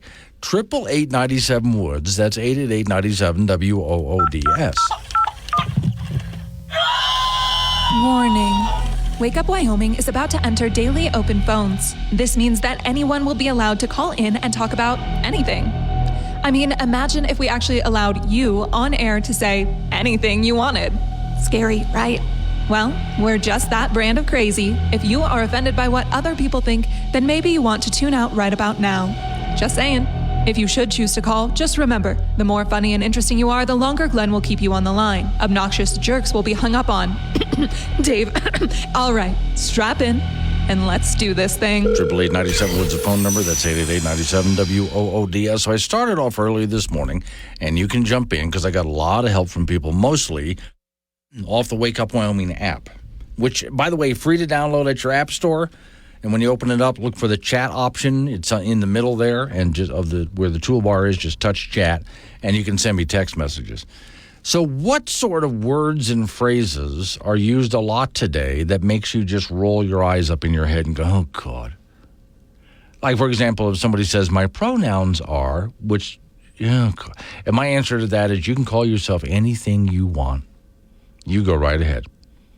I don't have to participate, and I'm not going to, but you can do whatever you want. That's the libertarian in me. I hate it when people say, no offense, but, and then what that means is it's a setup. They've just given themselves permission. They think they've cleared themselves to say the most offensive thing possible. Common sense gun laws. You know that they're not going to be common sense gun laws when they use that phrase. Let me see. That's right. Based. Oh. And the science is settled. The debate is over. Now, you know when that happens that person who just said it is aware that they've just lost the argument. So they're trying to shut you up by saying, the science is settled, the debate is over. Sustainable is another one that really gets me. I hate that. Experts say... And they never have any experts. When you ask them, well, what experts said what exactly? They don't. They're just tossing that out there because the experts said it, I said experts say, therefore it's true. And another one, there's a lot that we went through this morning on phrases and words like this. Two big pet peeves of mine. Love is love, which doesn't mean anything because you cannot define a word by using the same word. I don't know what you mean by that. Love is what? You have to use other words. Also, follow your heart. No, follow your head. Don't make decisions based on what you feel. And we had a nice long discussion this morning about all sorts of things that people throw out there like this that are buzzwords today, oftentimes used. Now, the other conversation we got into was, so the YDOT wants to use federal government money again. They're trying to find a way. They're trying to get people to buy into the whole charging station idea. The money comes from the federal government, and they would like you to set up some charging stations. Now, I tried this before. They put a pause on it. Now they're trying it again. And my entire argument earlier this morning was, well, if it's organic, it'll happen. In other words, free market. When the automobiles started taking over across the country, nobody had to subsidize gas stations. Now, I did get Mark and Centennial said gas station owners are allowed to pay $1.5 million to replace tanks because it's mandated by the government. Okay. But other than that, fuel stations out there today, gas and diesel, this is not government subsidies. In fact, it's very difficult to open up a gas station today because of government intrusion. But if you want to go ahead and put up a charging station, they're just going to hand you money. Carol and Casper, they should put a big charging station outside the power plant on I-25 and then send those pictures to D.C. Carol, that exists. That already exists. Go to Wheatland, Wyoming. And I want to say it's the Sinclair station, I believe. But go to Wheatland, Wyoming, and there is a charging station there with a whole bunch of charging ports, if you will, right? And as you stand there looking at the charging stations, you can turn and look off in the distance about 1.5 miles away is a big coal-fired power plant. Right there. Letting people know they drive coal-powered cars. But now what I'm doing is answering people who are talking to me about when I was going on about once again, subsidies for these charging stations and why that doesn't work. But let's read on here. Kevin in Wheatland. Now, Kevin, you know about the charging stations I'm telling Carol about, right? A garage I do business with in Colorado wanted to expand, but the state of Colorado required them to include EV charging stations that doubled the cost of the new building, so no expansion. Oh, well, okay, now that's huge. Hang on. Keith, that's huge. Let's think about what just happened there. There's a garage, they do repairs, okay, in Colorado. Now, this business is doing good business, so they want to expand. That's good. Expansion is good. That's good for the economy. That probably means more employees, too. That's a good thing. So, if anything, Colorado should be encouraging the business. Yes, please expand. But instead, in order to expand, you're going to have to include EV charging stations, which, of course, even with all the subsidies, breaks the bank. So the expansion doesn't happen. That is huge. Okay, so while talking about this, now Mark French in the Godforsaken Hill just outside of Casper, I'm going to answer what you just said, because I was talking about earlier things that government shouldn't get involved in. So here in Wyoming, there is the push for the all-of-the-above approach to energy, which I wrote an article. I've been thinking about how to phrase this for a while, and I wrote an article this morning about it, which probably will just be part one of the article about, no, we don't need an all-of-the-above approach. We need to get government out. We need to get government out of the energy business. Every time government gets involved in an industry, they make it far worse. Just the way they've destroyed healthcare and education, including college education and college loans, and they're destroying the energy industry now. Every time government gets involved in something. So when government says, we need an all-of-the-above approach, no, we need you out. So Mark is saying to me here, I'd like the state of Wyoming to get out of the liquor business. Yes. Yes, I would love the state. I don't even drink, and I want the state of Wyoming out of the liquor business. There's no reason for them to be in it. That goes back to Prohibition days that we're still doing this. Lars is in Laramie about the nose pickers. Hi, Lars. The nose hair clippers. Yes.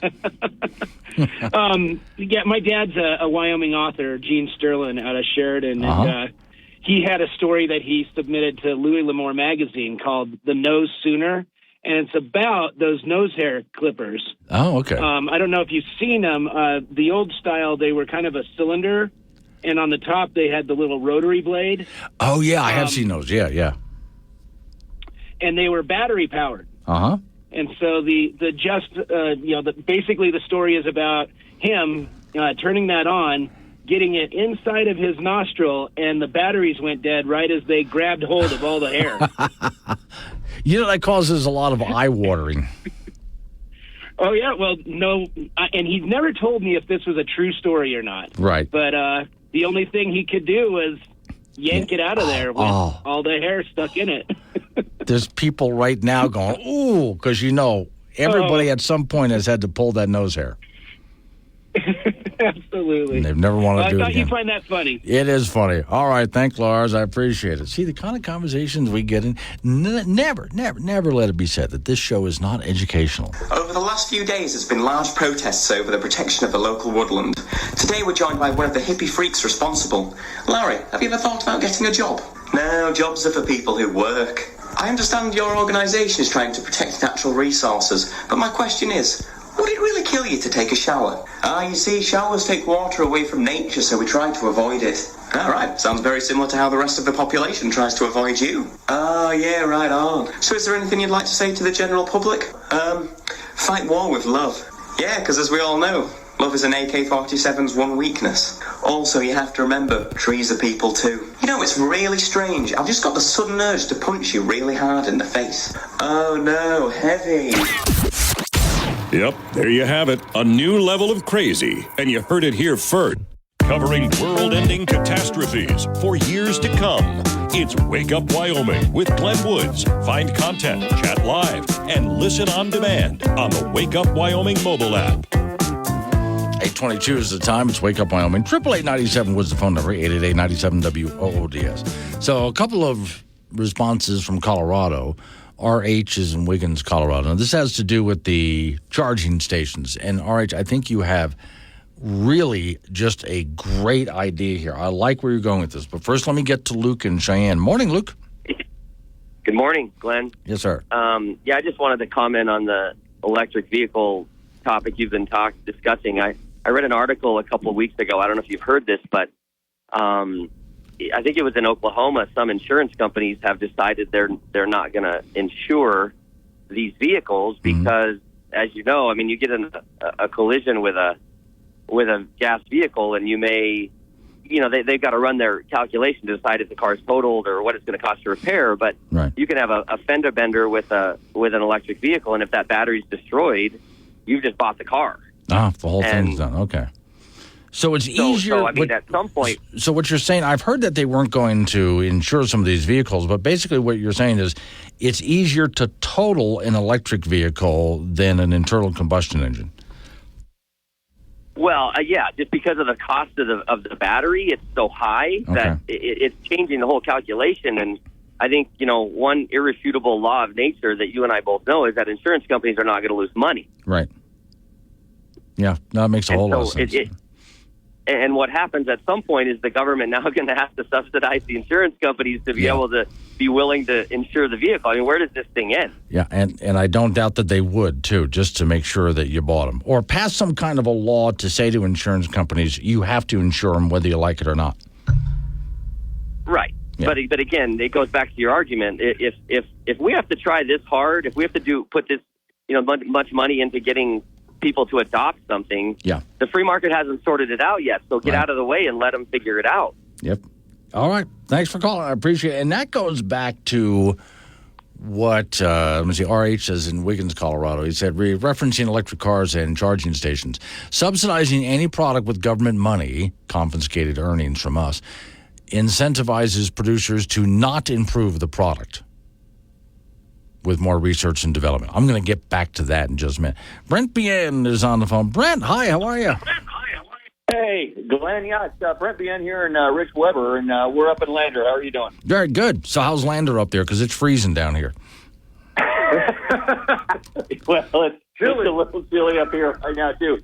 Yeah. But no, I just wanted to let you know real quick, we had a great, in reference to our ballot initiative to reduce residential property tax, we had a great town hall last night in Jackson. A lot of those folks up there, they feel left out in a lot of ways, just simply because, everybody's like, that's Teton County, we don't want to mess with those guys. But there are some fantastic people up there. We're going to get Teton County for this ballot initiative, no question.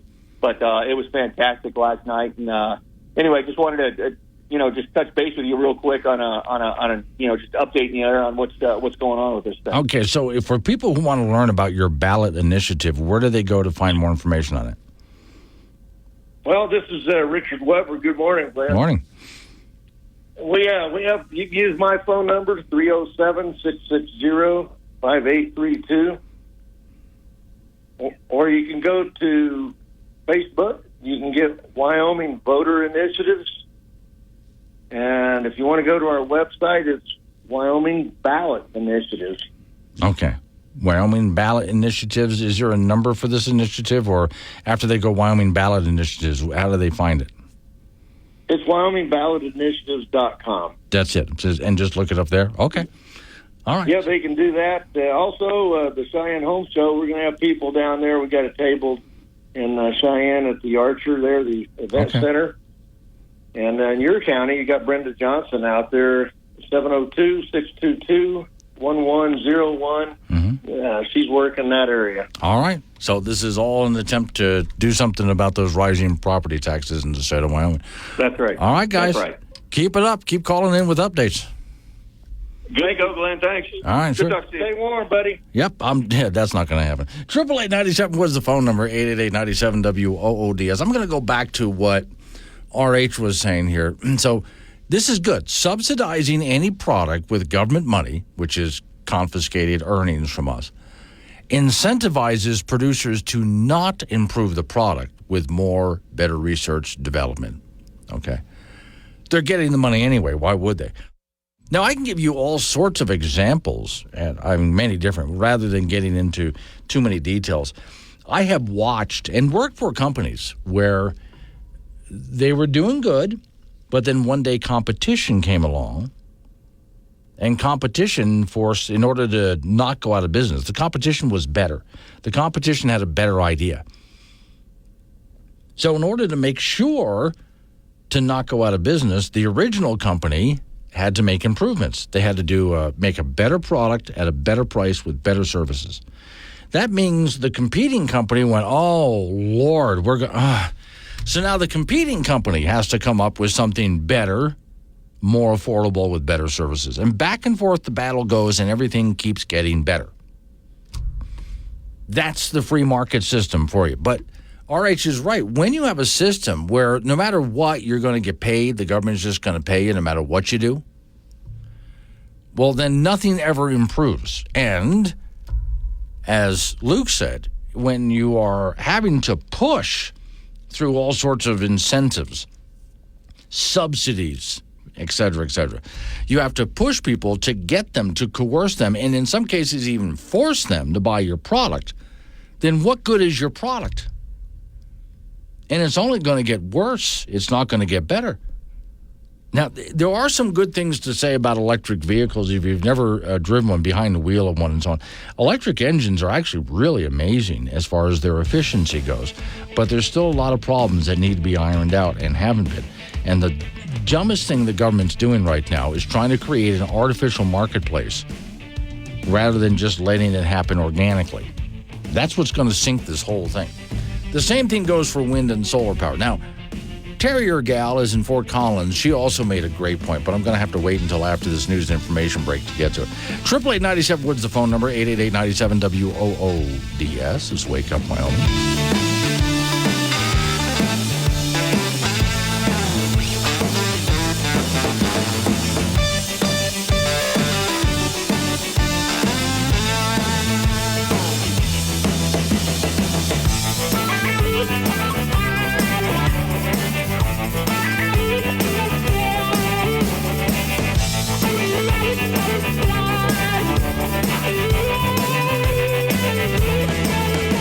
Sunday night. It's Wake Up Wyoming with Glenn Woods on AM 1030 K2 Radio. Join the show at 888-97-WOODS.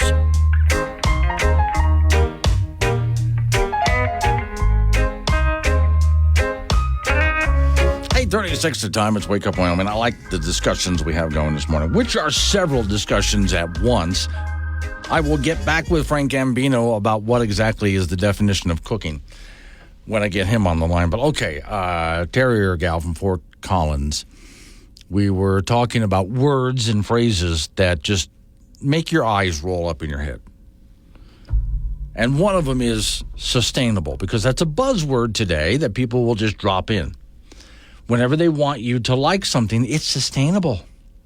And you'll hear that a lot in television commercials, even radio commercials and so on. Companies have to virtue signal, so everything's got to be sustainable. Now, just so you know, this radio program, first off, this program, we practice carbon sequestration. As I'm talking, CO2 is coming out of my mouth, and it is captured in the studio. It's not going anywhere. See, we practice carbon sequestration and recycling. A lot of times, the material I use is material that I've used before, and I'm doing it again, which means I'm recycling, okay? That makes this program sustainable, huh? It certainly sustains me. It's how I pay my bills. So it's a sustainable program. Oh, yeah, Terrier Girl writes, thank you. I agree with these haters' words. Sustainable. I've started asking people in texting groups, so how is sustainable? How is it sustainable? She oftentimes gets blank stares and Porky Pig stutters, she says. Which is interesting to do when you're typing to someone, but okay. She gets blank stares and Porky Pig stutters. And texts come back peddling a description of how good the thing is with no clear definition of exactly why it is sustainable. which is why oftentimes when I talk about wind and solar and other things like that, and they say it's clean, it's green, it's sustainable, it's reliable, it's affordable, and I say none of that's true, especially when they say that wind and solar is renewable energy. It's renewable. And they call coal, gas, and oil non-renewable energy. All right, let me see. Did I save this from yesterday? I think I may have. Yeah, okay. There's a couple that I've saved here. Let me find the one. Give me a moment. Okay. All right. Now, this is a gentleman who is a astrophysicist, and he's worked for many years, 35 years to be exact, for Harvard University, and also NASA on the Cassini space probe. So this guy's got quite a resume. He recently retired mainly because what he wants to do is get out there and say what he really thinks. Because at Harvard University, they weren't letting him. And so he wants to really say what he thinks, especially about the nonsense of climate change and how it's not man-caused and it's a natural thing and so on. Here's what he had to say about energy, especially when it comes to things like methane, what we in this country call fossil fuels. Now, you'll recognize this voice first off. In the United States, we often refer to our main sources of energy as fossil fuels. Oil, natural gas, coal, they're fossil fuels because they come from fossils, ancient organic material, forests, jungles, plankton, dinosaurs. Held under the ground for millennia, they transform into oil, gas, and coal. Everybody thinks that's true. On the other hand, there's evidence that maybe it's not the whole story. If that's where fossil fuels come from, if that's how hydrocarbons are made, then how come they're found so deep under the oceans and at the top of the earth? How come one of Saturn's moons, according to scientists, has more oil and natural gas than Earth? Were there dinosaurs and planktons and forests at one point on one of Saturn's moons? Probably not. So if all hydrocarbons aren't from fossils, where are they from? Okay, then you have to ask your question, so is that sustainable? Again, how are you defining sustainable here? If we're finding out that different kinds of hydrocarbons, when you put gasoline into your car, that had nothing to do with dinosaurs. Nothing. I don't care if you pull up to Sinclair gas station and they have that dinosaur out front. The gasoline in your car has absolutely nothing to do with dinosaurs. Now, the scientist I was talking about, his last name is Soon. Willie Soon is what he goes by. And you heard, of course, the voice of Tucker Carlson interviewing him. Here's just a short clip of what Dr. Soon had to say. So on the climate change issue, I'm fully convinced. After all these years, even though we may not know exactly what is causing climate change, we suspect it's the sun. We have a lot of evidence to show that it's probably the sun. Very high percentage, I would say 90% we're sure, but not 100%. But we know carbon dioxide is not the gas, it's not the what you call like your thermometer in your room can adjust up and down that you can set the temperature to be whatever level you want it. First of all, they can never tell us what temperature do they want it at. What is the temperature you want to set the global temperature? Al Gore has not been able to answer that. John Kerry has not been able to answer that. Because we know the temperature from the coldest in Siberia to the desert in Sahara. These are huge, at least 100 degrees or more kind of differences. Yes. Who are you to tell me which temperature is the correct temperature where you guys are talking like that? They are talking as if they are pseudo-God, they're God themselves. These people are so ambitious that in some sense, I think we have to keep their ambition down a little bit. These people are not contented, just like what you put out there. You cannot be ambitious when you're contented, but these people are so out of their mind in some sense that I think is misleading. And somebody had to speak out against them.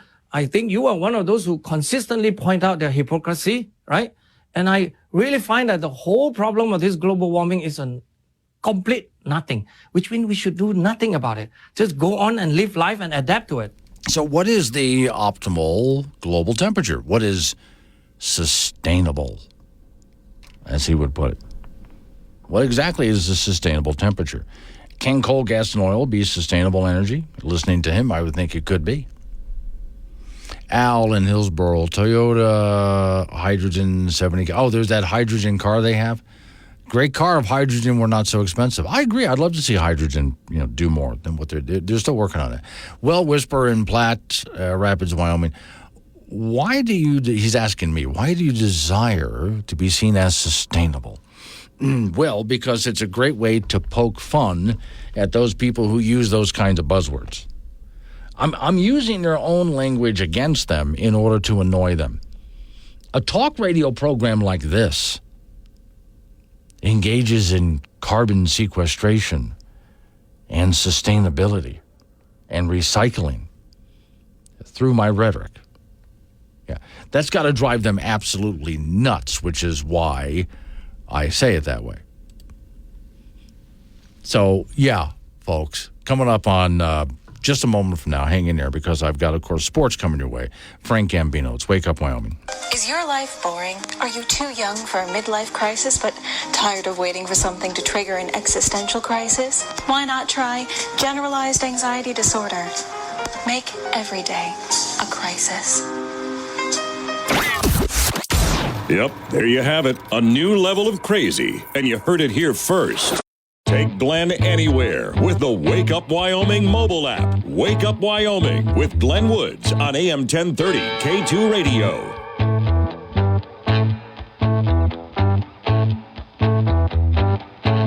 Hey, 48's the time. It's Wake Up Wyoming. Off we go to the icebox where Frank Gambino is waiting by. Okay, Frank, we've gotten into a serious discussion around the station about what is cooking. Heat is cooking. Well, now, here's some of the explanations. First off, I'm going to take Miss Mary's explanation, and I'm going to Reader's Digest version. Okay. So if you're someone who's single and you eat out a lot, then to you, microwaving is cooking. Agreed. Yeah, okay. Now, I do like Tom. Heat is cooking. Yeah, Tom was in here just a moment ago, and I like his explanation of it. He agrees with me that if you take a can of soup and you put it into a pot or you put it in the microwave, it was already cooked. You're just heating it up. But, like your pizza, when you put a frozen pizza in the oven, was the dough cooked? I don't know. Or is it just dough? If you're actually cooking, like let's say it's a pepperoni pizza, the pepperoni wasn't cooked until you put it in the oven. Now it's actually cooking. The dough was not cooked until you put it in the oven, and that's actually cooking the dough and making it edible. That's cooking, even though it was assembled for you, but you're the one who heated it up and changed its structure. Anything in the oven is cooking. So if the oven is turned on, you're cooking it. Matter of fact, anything on the stove is cooking. Yeah, it is. Yeah, okay. So what if I had something that was already pre-cooked and I put it into the oven just for a couple of minutes to warm it up? Am I still cooking it? Yes. Okay. Yes, you're re-cooking it. Yeah. Cooking is heat. I have this explanation. If I made it, trust me, it's not cooked. But it's a foreign concept, isn't it? Yeah. But I do think the idea, to me, when I think of people cooking something, oftentimes I take a look at people who are in the kitchen and they're chopping things and they're seasoning and, there's all of that work going on. And to me, that is what cooking is. But pulling something out of a package and throwing it into either an oven or a microwave for that matter, you didn't do anything. All the work was done for you. All you're doing is just heating it up. I still had to do something. Yeah, but that doesn't mean... like if I ordered a pizza from a pizza joint, I didn't do any cooking. Right. They did. Yeah. That's why you pay them. Yeah, they did. Well, that's why I say I oftentimes I just heat stuff up. I don't actually cook it. But, so if the pizza arrives, at the door, that was pre-cooked. But I will have to give in to Tom on his explanation. If the dough was not cooked, it was just assembled. Now, the pizza was assembled. Yeah. But nothing was actually cooked. And I put it in the oven. That's cooking. Then I'm cooking it. All right, I'll buy that too. All right, women's college hoops. The Wyoming Cowgirls are 4-0 in Mountain West play, 9-6 overall after a really nice 72-55 win over San Diego State and Laramie last night. Cowgirls put the game away with a great fourth quarter, outscoring the Aztecs 21-7. And UW shot 52% from the field and connected from the three-point line 10 times with just 7 turnovers.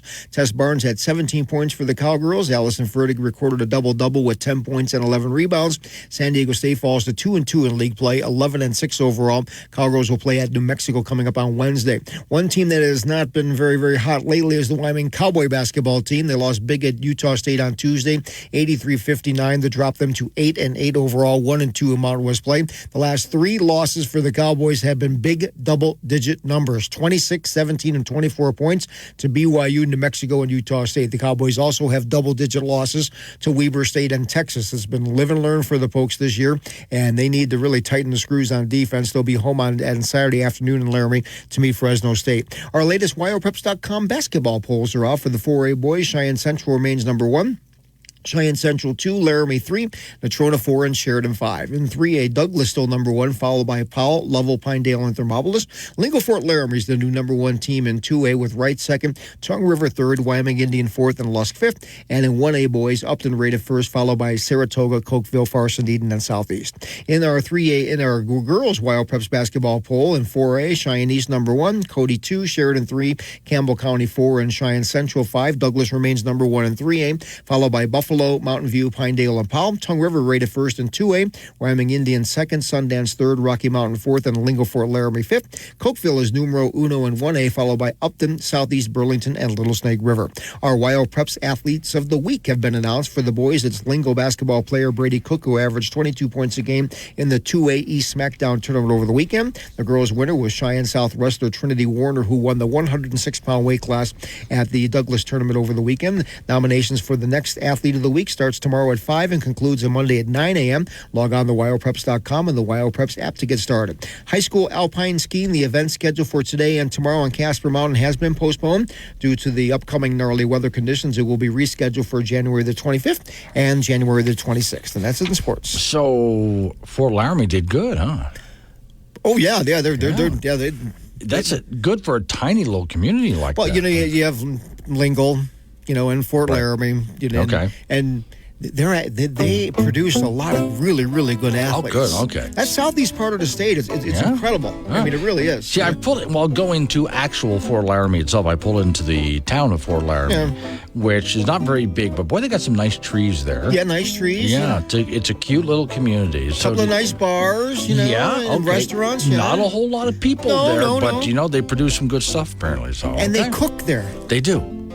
I'll have to ask next time I pull in. Do you guys cook? Of course they do. Yeah, okay. Thank you, Frank. Coming up on some local business. Now we're going to talk about update on your weather forecast after that. And then we're going to roll into some more open phones last hour of the program. Wake Up Wyoming.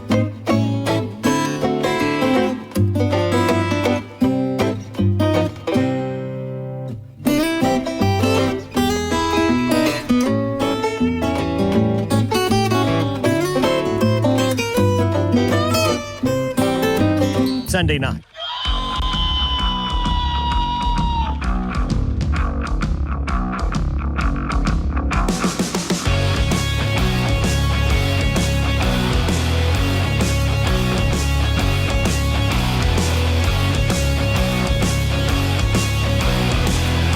Six of the time. It's Wake Up Wyoming. My name is Glenn Woods. Thanks for joining me. All right, we still got open phones going, so 888-97 Woods the phone number. That's 888-97 WOODS. Talk about what I'm talking about. Change the subject. Fine by me. And today's sponsor is a hygiene product. Today's show is sponsored by Banana Scented Nose Hair Clippers. Clipping your nose hair never smelled so good. So that's a hygiene product. Huh? Okay, let's go with that. So, a couple of things here. Bill, who's in Bill, Wyoming. I love that. Bill is in Bill, Wyoming. Bill, are you the mayor of Bill, Wyoming? I have to look that up, Bill. What is the population of Bill, Wyoming these days? Let me see. Population Bill, Wyoming. Because I know Bill, Wyoming made national news. They got a hotel. There's nothing else going on there. And wow, that got huge national news. Let's see. Bill, Wyoming, population 5. Okay. The bill went from 5 to 11 people. This was back in 2008. And that was because a hotel and restaurant went up. What happens is in Bill, they're on sort of a corner of a back highway, right? Highway 59, right, Bill? And on that corner, there's a switching station for railroad cars. So that's their main industry right there, is all these cars get switched. And because of that, people are coming and going, engineers, stuff like that. So a hotel was put up there, which is a nice one, actually, with a little restaurant. So they jumped from 5 people to 11. And because of that, and I'm trying to remember, Bill, what was it? Was it like Wall Street Journal wrote up a story about the massive boom in population?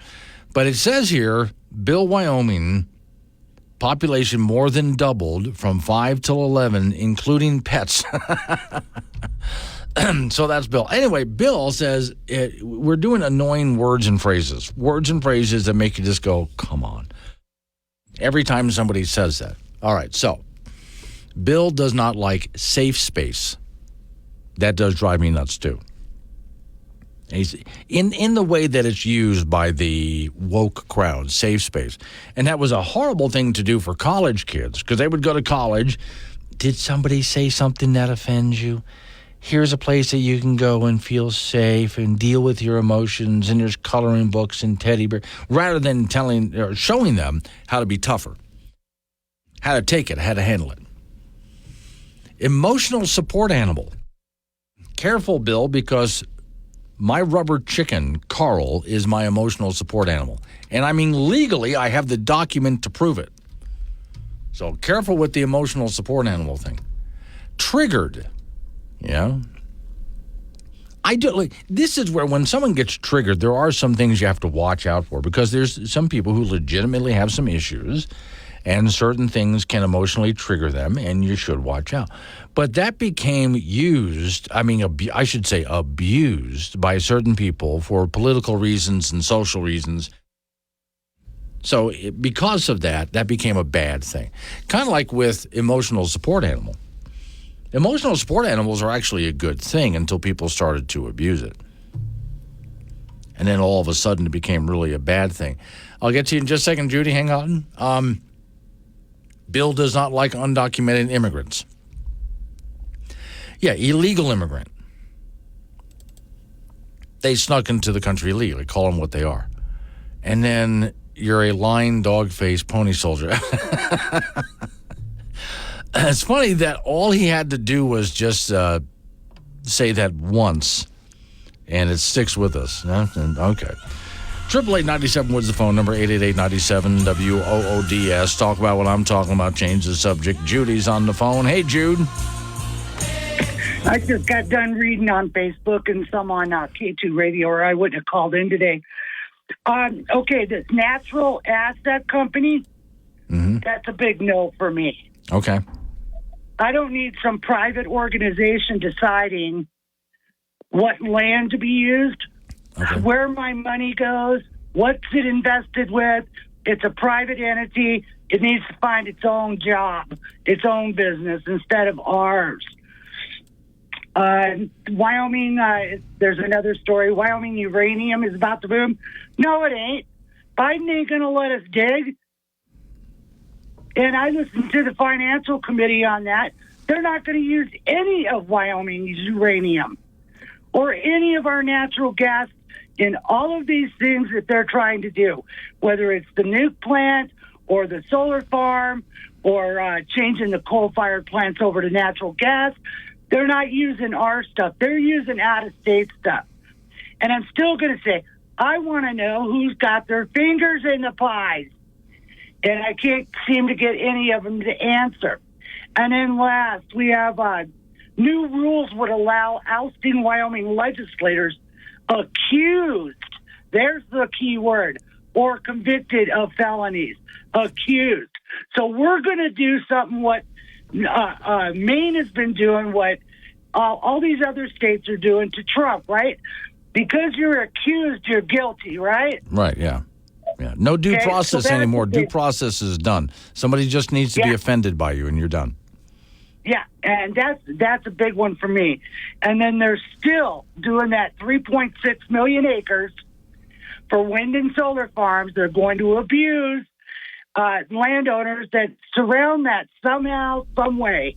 You know it's coming, whether it's for roads to get to the transmission lines or whatever. But anyway, it's ripe for abuse. That's a big no for me, too. Okay. Okay, and as for the boys that were speaking last night over at, the Best Western? Yeah, there's not a one of them on that stage I would vote for again. Because these are the rhinos of the state. These are actual Democrats with a R behind their names. They have not done anything for our energy industry. They like Charlie Scott, for instance. He's talking about education. Why aren't we talking about what's really going on? Our energy failure, our financial failure, property tax increases, okay? They're going to steal $80 million from us, but they're going to give us back money for our property. Then why are you doing it? If you've got to give us refunds on what you're stealing from us, why not just not steal? I wrote, you might be interested, I wrote up an article on the Wake Up Wyoming site this morning. So the governor and several other people working with him have that all of the above approach to energy. And I make the case that I would rather have a free market approach, because all of the above approach means government is getting involved and deciding what percentage of energy needs to be what percentage is wind, what percentage is solar, what percentage is coal, et cetera, et cetera. Exactly. The best way to solve that is to let the free market decide what is the best way to go, and the marketplace will come up with actually what is the most affordable and reliable energy out there. So no, Governor, I'm sorry, I don't want your all of the above approach. Well, because not only that, these gas stations, what was it, the one you were talking about earlier today down in Colorado that wanted to extend his business to put in a charging station? Right. And found out that the government is involved to the point where it's going to cost him double what he wanted to do. Yeah. And you were talking about the gas stations and stuff. Well, think about it up here. I think Wyoming took, $8 million from the government to do charging stations and stuff? Mm-hmm. Quit taking money from the government, guys. Yeah. That's what the problem is. And then overtaxation of the Wyoming people because some stupid idiot comes in and says, well, this is how we do it over in Colorado, or this is how we do it over in Nebraska. We don't have 10 million people to absorb the cost.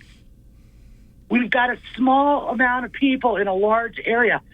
You know, I'm of a mind that 70 of our registered Republicans need to go.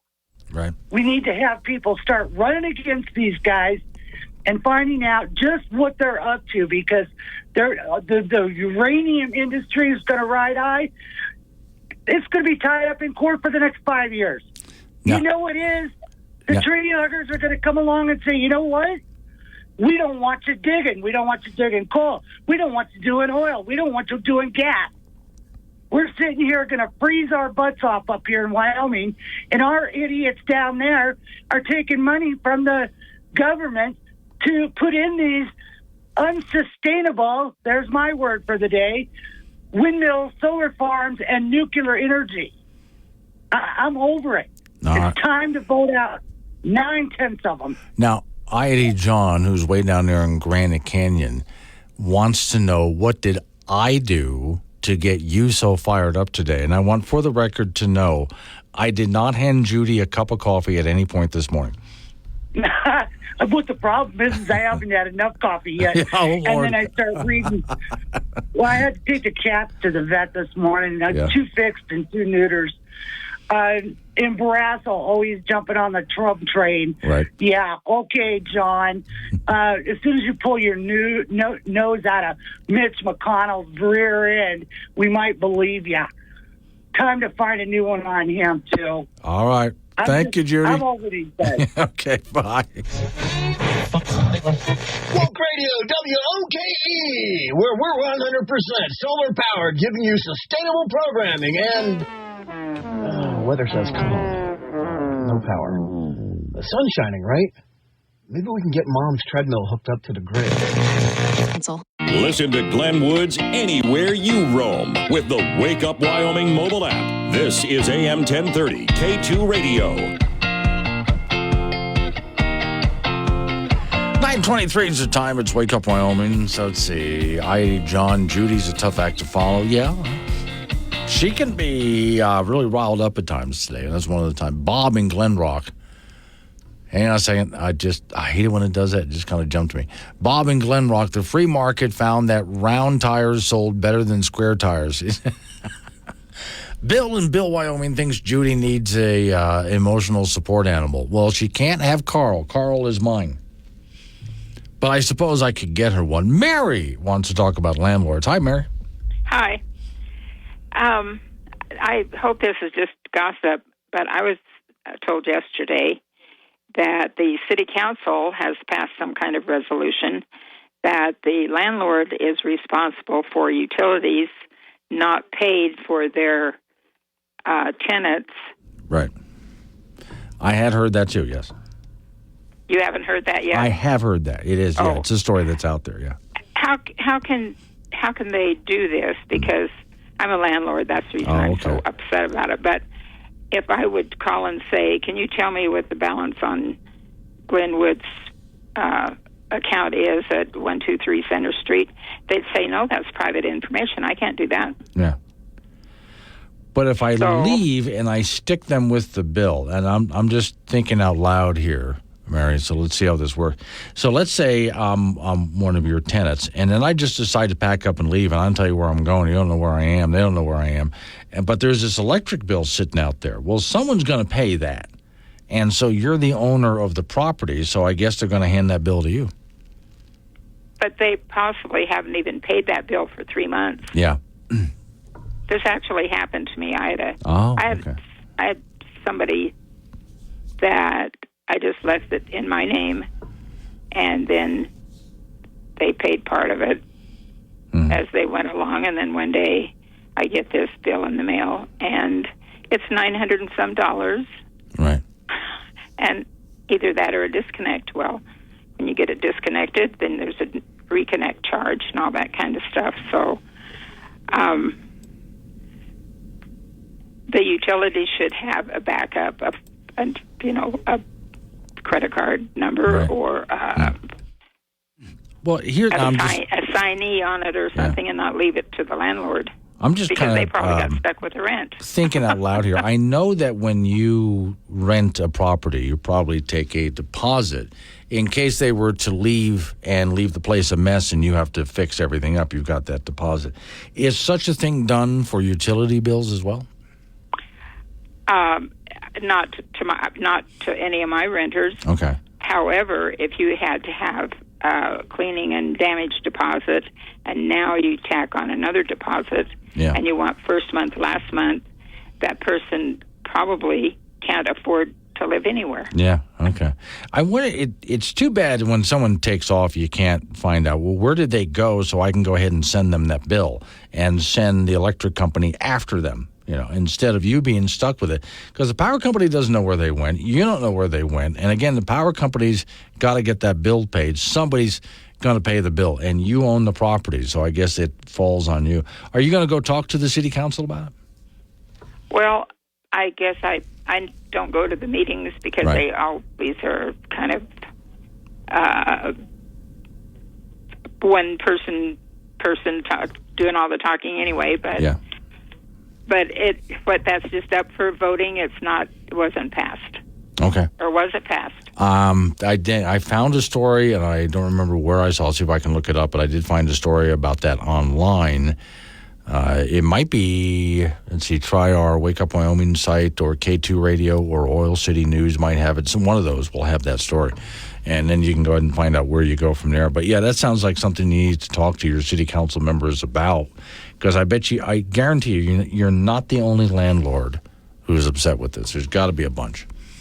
But if they're like me, then no one, of course, it's our fault, I suppose, we don't go to the meetings. But, you can't go out. You wouldn't go out on a night like last night to go argue about something, maybe. Okay, well, I didn't know whether I was hoping it was just gossip. But first they raised the rates, and now they don't want to even be responsible for collecting that. They want somebody else to do that for them. Okay. Doesn't seem right. Well, again, it seems to me, I'm just taking it from the power company's point of view, that somebody has to pay that bill. And if you don't know where the tenant went and they don't know where the tenant went, you're the owner of the property. Yes. Yeah. So, okay. All right. Good luck with it. Thank you. Let me know how that turns out for you, because I'd really be interested in knowing. Okay. All right. Coming up on some local business that we have to take care of. Yeah, again, I heard that while she was talking, I was trying to figure out, where did I see that story? And kind of poking around trying to find out where that is. But, yeah, that's going to get some landlords upset. They're not going to be happy with that. But if you were the power company, who would you turn to pay that delinquent bill? Probably the property owner, right? Yeah. Okay. Coming up on Local News, update on your weather forecast. And right after that is more of you and me. 888-97 Woods, the phone number, 888-97-WOODS. It's Wake Up Wyoming.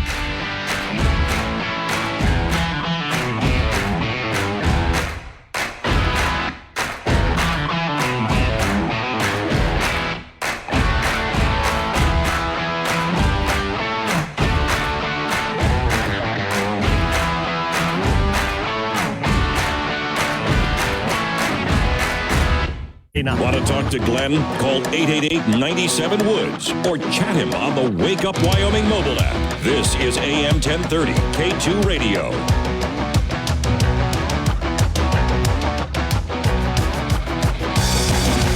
9:36 the time. Wake Up Wyoming. Mark and Centennial. Hold on just a moment. I'm going to get right to you. So for Mary, who called just a moment ago, if you're still listening, the story is Cowboy State Daily.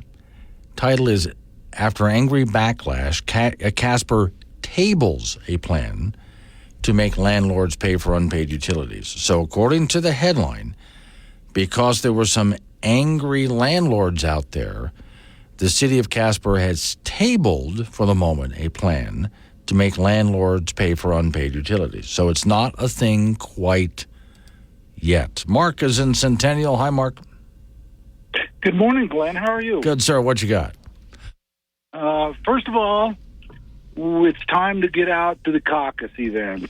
46-0 will be caucusing at the Centennial Community Church on the 2nd at 6 p.m. Okay.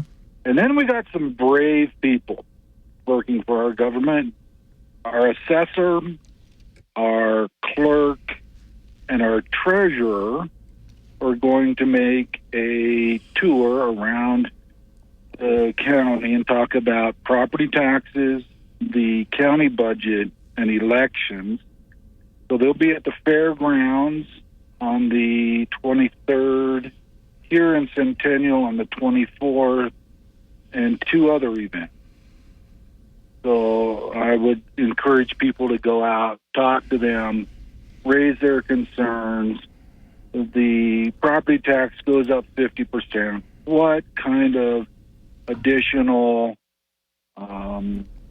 benefits or services are we going to get for that? And then, or is that just going to go to increasing government employees' pay? What is it? How's that funding? How is that money going to be? So the other input I got for you this morning, Glenn, is we have a good history of how when government gets involved in the economy, it hurts the little guy. It hurts the mom and pop business. We can look at the tank pulls at the gas stations. And when ExxonMobil or Pete's or any of the big corporations were required to go pull a tank, they dipped into a tax fund that, was 2 cents on the gallon, and that 2 cents on a gallon increased the bureaucracy. And there's a whole department at DEQ designated to doing that. There are no tank pulls going on anymore, but yet that department is still there. And what find me, I know of one, a mom and pop operation that dispenses fuel. The big guys were able to hire a lawyer and negotiate the bureaucracy. Mom and pop, they lost their business. And I worked for them and tried to negotiate the bureaucracy and get things done for them. But typically, government's government. They do. They have the mass and the momentum to go in the direction they want to go. And it's disappointing every time government gets involved in the economy. It never works out for the people. So we need to elect better people to represent us in Cheyenne and in Washington. Harriet Hagman is a bright, burning star compared to the rest of those turds in D.C. Yeah. So, with that, I'll let you go. Okay. Thank you for calling in, Mark. I appreciate it. Mark calling in from Centennial. One thing, I was at a luncheon yesterday, which is where a bunch of state representatives, House and Senate, get together. It's put on by a local chamber of commerce, and so we had a nice lunch there. And then these members of the House and Senate get up and speak on different issues. And they kind of move it along. They don't spend a lot of time per issue, but just to let you know what the legislative body would be up to. Then they open it for questions. Right? And one of the things did not surprise me. It always gets me. It always bothers me, but it did not surprise me. The number of times when the question and answer session, people stood up and said, well, here's the problem. What are you going to do about it? So one gentleman, he had a lot of facts and statistics about Wyoming and affording a home in Wyoming for people who can't either buy a house or someone who has trouble getting into an apartment in Wyoming because they're not making enough money. And so his question to the representatives of the Wyoming House and Senate is, so for that housing problem, what are you going to do about it? But my thought they should do nothing. We've all seen what happens when government gets into housing. And it's not turned out well. Like everything else government tries to fix. That's not your solution. If you want to fix it, I'm with you. Let's fix a problem. But every time you see an issue out there, you turn and say, well, government needs to. And I think that's a big part of the problem when it comes to the American people in general, not just here in Wyoming, but across the nation. Every time a problem is identified, what is government going to do to fix it? I got news for you. They don't know what they're doing. Well, let me ask you, how many things are you an expert in that you could actually go fix the problem? People in government seem to be an expert in absolutely everything. They even promise they're going to fix the weather for you so you never have to have another bad weather day. Let's wake up. Wake Up Wyoming goes anywhere you do with the Wake Up Wyoming app. Free download for Apple and Android. This is K2 Radio.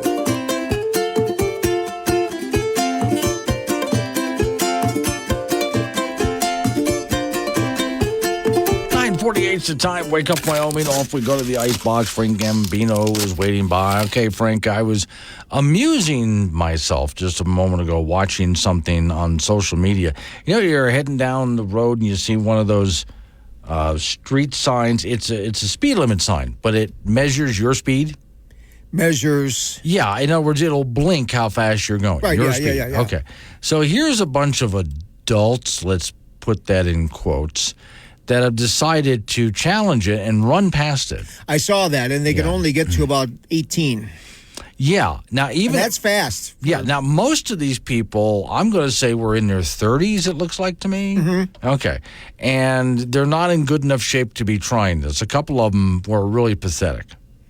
Well, and some of them probably shouldn't be running at all. No, you got your. I love it when I hear people say, "I need to get back in shape." You never were in shape. Okay? No. So you're not. No. They probably were when they were younger, but not now. I know. I see some people that were young people that were never in shape. But anyway, so you think that a couple of them hit a decent number? Yeah, I think not bad for their age. Right. Probably in their 20s. They probably have seen better days, you know. Okay. And they weren't running very far. No, they were doing like not even a 100-yard dash. Yeah, well, it's more like 40. Yeah. So you're not going to get that kind of acceleration. But they're trying. Okay. You know, you know when they flash that, you're going too fast. Yeah. I was actually in Orlando, Florida, and it never switched. Everyone was going too fast. Oh, yeah. Oh, I mean, everybody. Everybody, It would go back to what the numbers should be. Yeah. It just said too fast. Here's what gets okay. There's a couple of places. First off, in Florida, when I went back recently to Florida to visit family, and when I saw a speed limit somewhere, and I was going, maybe a mile or 2 an hour above the speed limit at best, and I realized that I was the only one on the road paying attention to the speed limit sign because everybody else was just tearing past me. I mean, did you not see that sign that said speed limit 45, and you're doing like 60? Now, here in Wyoming, Frank, don't tell anyone I said this because I don't think the police know. But there's not many highway patrolmen out across Wyoming, and Wyomingites know where they're not. For a day. Yeah, and so they know that they can just go ahead and get away with it. And that happens a lot, I think, in the state of Wyoming. Well, and plus, I mean, there's a long way to go between point A and point B. I mean, remember that... What about the days when Montana had no speed limits? Yeah. And reasonable and prudent was the explanation. Yeah. As long as it looks like you can handle what you're doing, they're not going to bother you. Fine. However, we could run down the sidewalk at 15 miles an hour. Women's college hoops, the Wyoming Cowgirls with a very nice win last night, beating San Diego State 72-55. So they are 4-0 in Mountain West play, 9-6 overall. Cowgirls put that game away in the fourth quarter, outscoring the Aztecs 21-7. And it was a good shooting night for the Cowgirls at 52%. They also rang the 3-bell 10 times with just 7 turnovers. Tess Barnes had 17 for the Cowgirls. And San Diego State is now 2-2 in league play, 11-6 overall. And UW ladies, they'll be at New Mexico on Wednesday.